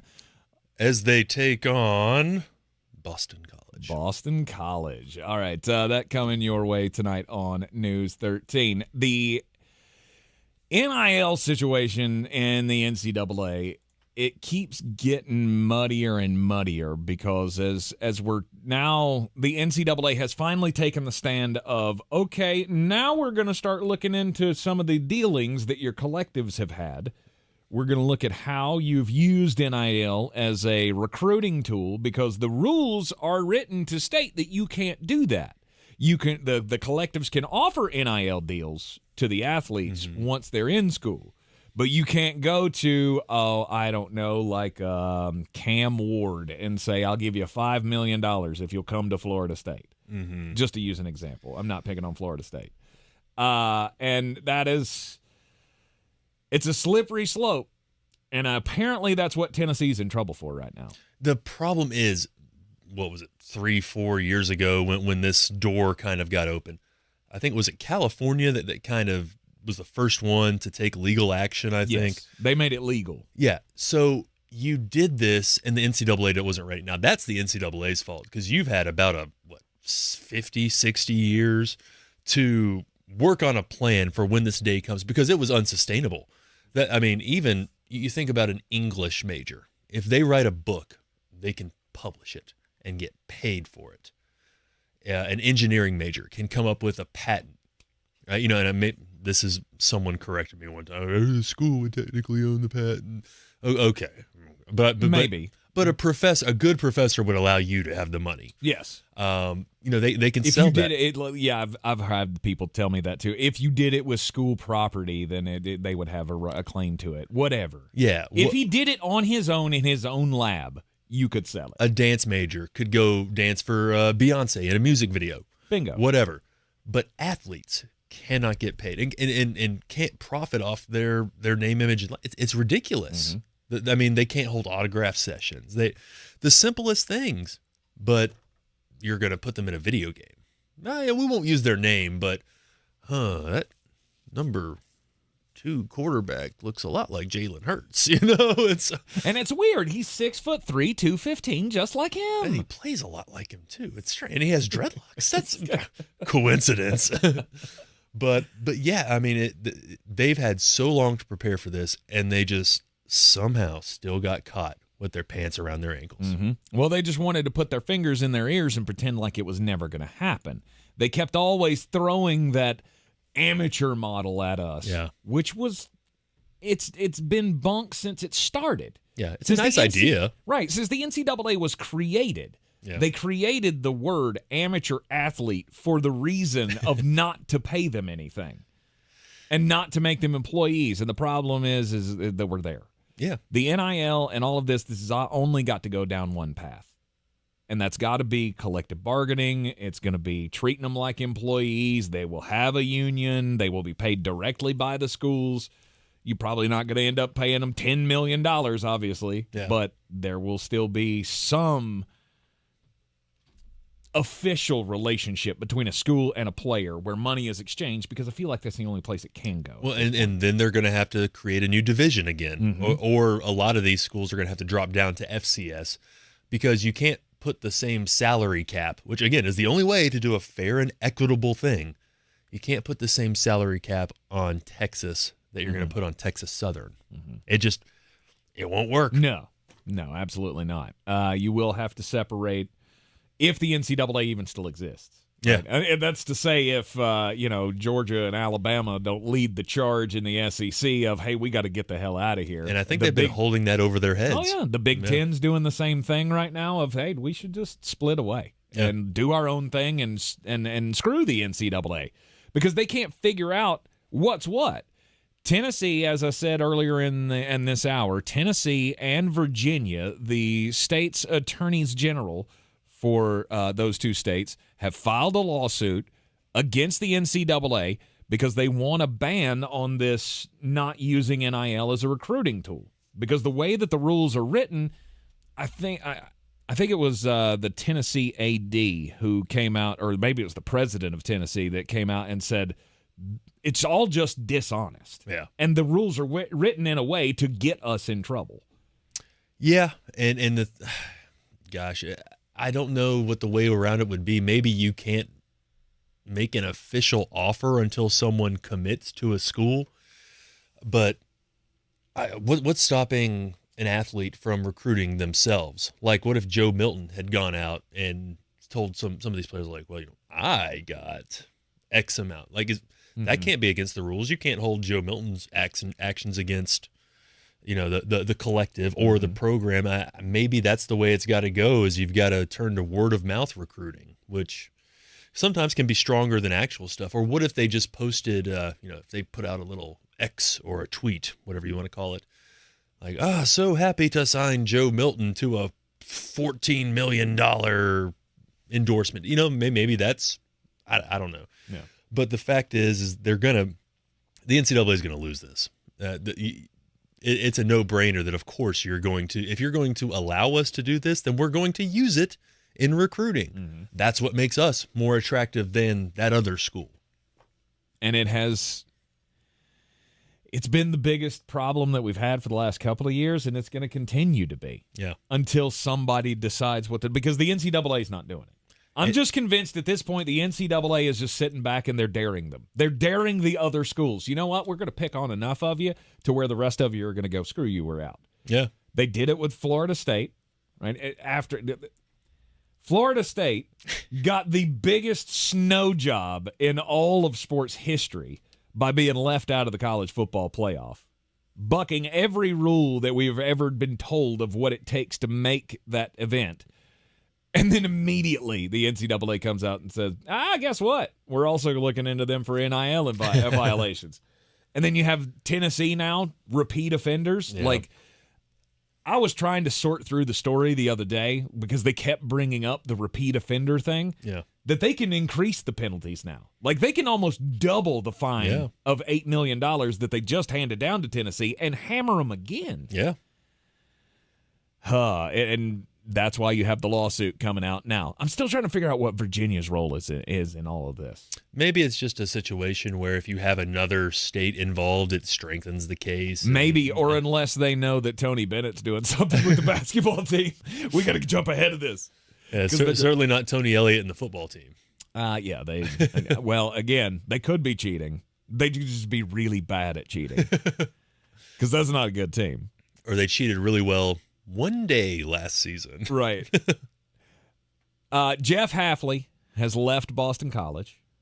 And as you heard Jeremy say earlier in the hour, he left. And when they talked to him about it, he said blatantly, basically because coaching is not the game anymore in college football. No. And I want to be a football coach. Yeah. Same reason Nick Saban probably retired, I say, as young. You look at Nick Saban, he could have gone on 3 or 4 more years, in my opinion. It's not the same thing he was in. Roy Williams, Mike Krzyzewski. Mm-hmm. You go down the list. A lot of these old guard coaches, and maybe we need some new blood. We do. We do. But that's why they're getting out now, because you're turning into a fundraiser. You have to re-recruit your own roster almost daily because somebody wakes up and, or maybe Armando Bacot doesn't start against Georgia Tech. Well, he wakes up the next day and says, you know what? I'm out. Mm-hmm. I'm heading. That didn't happen back in the day. I'm all for player movement, and I think the transfer portal, that issue is linked to NIL. Yes, because they'll go find greener pastures every offseason if they can. But while I'm for player movement, I do think that there needs to be some kind of penalty. Something, because you can't go work for another radio station just like that. No, I can't go work for another TV station just like that. That we'd have to sit out a year for a non-compete and or pay the balance of your contract, or whatever. go through legal measures to make it happen or something. Yeah. So you can't just pick up and go from one to the other. And I feel like that needs to be the case. The players have never been this powerful. Contracts. Yeah, we got to have contracts. I'm gonna sign you to a 4-year deal that's going to be worth your tuition or whatever, maybe a little more than your tuition. And if you dip out early, then we have the right to collect that from you. And it could be one of those things, I think, where we're good. You stay 2 years and you want to go to the NFL, go ahead. Yeah. Go ahead. You want to leave after 2 years and go to if I'm Alabama and you want to go to Auburn after 2 years? Yeah. No, screw that. Yeah. There's no chance. I wouldn't even let you go to Carolina when you're going out of conference. Yeah. No, I mean, I'm going to hold you to your contract. Yeah, but then how many people would jump behind the players? Well, that's not fair, right? The people that give the blind support to the athletes, like what do you want the coaches and the programs to do? Mm-hmm. I mean, they need to have some kind of backbone, like some kind of backing, because otherwise, you could just assemble all-star teams every offseason. Mm-hmm. At some point, you have to teach this generation that you have responsibilities. Yeah. And when you make a commitment to somebody, you need to live up to that responsibility. And if you're not willing to, then there needs to be a penalty for realizing that you didn't live up to your word. You still have the opportunity to go if you want to, but there's a penalty. Exactly. It's like DeSanto Rollins. We've been following this story out of Ole Miss. This was the defensive tackle that went into Lane Kiffin's office and was all ticked off because he wasn't playing where he needed to play. Uh-huh. He was playing on defense, and they moved him to offense or vice versa. I can't remember. It's not really worth remembering. It's just this guy was on the team. They put him in a different spot because he wasn't very good where he was playing. Mm-hmm. And then he said, I'm having mental health issues. And then he ghosted the team for like 3 months. Yeah. Didn't show up to practices, didn't do nothing. Lane Kiffin called him into his office and said, what are you doing, man? You got to show up.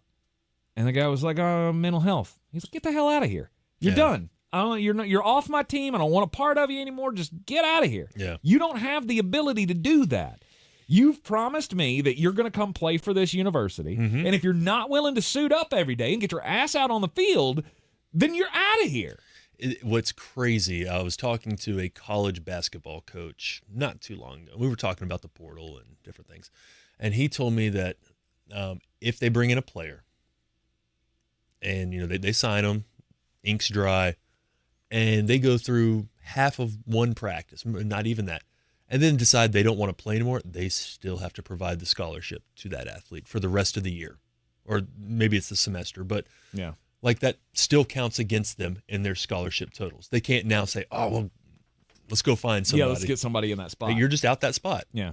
It's insane. Yeah, that is insane. It's crazy. And to quote Flostradamus, we have to start telling our children no. Yeah, and that's a big, and now you look, he was suing Lane Kiffin for this. Mm-hmm. Like And that's why I brought it up today, because the judge has turned that down. The judge has dismissed the $40 million lawsuit. You know, we are in such a litigious society now where I'm not happy with that. I'm suing. Okay, DeSanto Rollins, what if, crazy idea, you get in the weight room, you get in better shape, you watch more film, you do the drills on your own, you get better at the game of football, and maybe they put you where you want to play. That novel idea. Shocker of shockers. You can. Well, I don't guess they really give you much time to drop in nuggets of truth like that on the News 13 broadcast. But Sports Director Chris Womack, we appreciate you coming in once again, brother. It's been a pleasure. This has been fun. Anytime Jeremy goes on a jaunt, feel free to holler at me. This is, you know, as you just said, I get a little bit more time than the 2 minutes I get at 6 o'clock. So. News 13, you can tune in 6 and 11. Those are his times. Of course, you support all of the work of all of your good people over there at WLOS. Yes, please. As we do, been keeping this community informed for, well, many a year. Where are y'all at now? Are you at 100? It's probably 50, 60 around 60 there. Years? You got to think about how long TV's been around. TV ain't been around that long. Yeah. What are you thinking, Tank? Jeez. Yeah, but you think about the staff that was like Darcel Grimes and Stan Pamphilis and Frank Crocker. Like, they were here for so much of it. Stan was here for 100 years. It was like 44 years, I think. 44 years at WLOS. Darcel was right at 41. Yeah, wow. Absolutely crazy. All right, that's going to do it for us here in the Sportsocracy today. Again, thank you to News 13 Sports Director Chris Womack for joining me in the show today. Tomorrow's going to be fun. I think I'm going to be in here in the studio by myself tomorrow, but I've got all kinds of guests lined up. We've got Brad Johnson, Ryan McGee, Nay Brown, former co-host of the Sports Tank, when we were on Saturdays on News Radio 570 WWNC. He'll be joining us. The voice of the Asheville Tourists, Doug Maurer, will be in with us. And plus, we'll have another check-in from the Senior Bowl with Jeremy Greene. If he's still alive. Yes. Tune in tomorrow right here on ESPN Asheville at noon. We will see you then. Contact Tax Relief Helpers for details and restrictions. Attention anyone that owes money to the IRS. The IRS has restarted aggressive enforcement actions against taxpayers who owe back taxes that were temporarily suspended for COVID. If you owe $10,000 or more, you must hear this, because now is the time to clear your IRS tax debt. A special toll-free number has been established so you can stop penalty fees, avoid liens, levies, and other hostile measures by the IRS. Call Tax Relief Helpers right now at 800-374-2103. Tax Relief Helpers will provide you with the maximum protection afforded by law. I got behind on my taxes and owed $48,000. I didn't know what to do. I called and they got my bill lowered to just $3,500. I owed $87,000 in taxes and it was scary. I got the amount I owed down to just $3,500. I saved $83,500. If you owe money to the IRS, don't wait another day. Call 800-374-2103 right now before the IRS enforces liens, levies, and other aggressive measures. The call and consult are absolutely free. Call now. Call 800-374-2103. 800-374-2103. 800-374-2103. Get ready for the big game with the free iHeartRadio app. Pre-game with perfectly tailored playlists like Big Game Tailgate Party and more. iHeartRadio has the perfect soundtrack for your pregame party, whether it's just you or a block party for the entire neighborhood.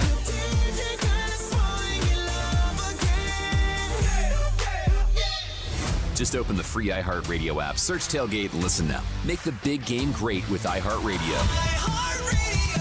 Free never sounded so good. If cleanliness is next to godliness, look around the car right now. Is that very godly?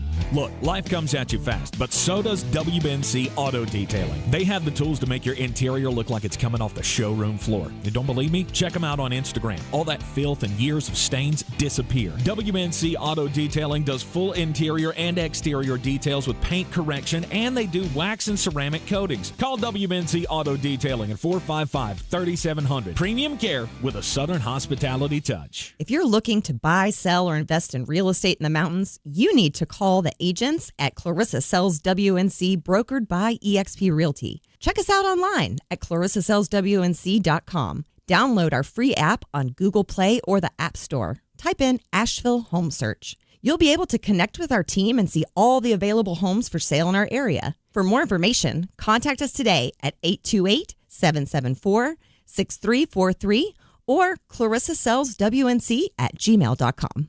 The best season of the year is here. Tailgate season. Monster Brewing presents this season's MVP, The Beast Unleashed. with 4 bold, familiar flavors. With 0 caffeine and 0 sugar. Beast Unleashed is your new pregame ritual. With white haze, mean green, peach perfect, and scary berries, there's a flavor for every fan. The Beast Unleashed. 6% alcohol by volume. Unleashed responsibly. Must be 21 or over. Beast Unleashed available at your local retailer. This is your Exergen Temporal Scanner weather forecast on ESPN Asheville. All right, looking good into the afternoon. I really think this nice weather is going to continue over the next few days, probably through our first weekend of February. Groundhog Day is going to have sunshine, so whether it's a groundhog or whatever else is going to go out, try to see its shadow. It probably will. Sunshine today, 57. Tonight will cloud over briefly, 32. But we should see the sun return tomorrow. With a breeze, highs will be around 55. Saturday and Sunday, mostly sunny. Highs will be in the low to mid-50s. From the Weather Channel, I'm meteorologist Ray Stajic. The Sportsocracy. One thing that you're going to have to remember, one most important factor, is to protect your quarterback.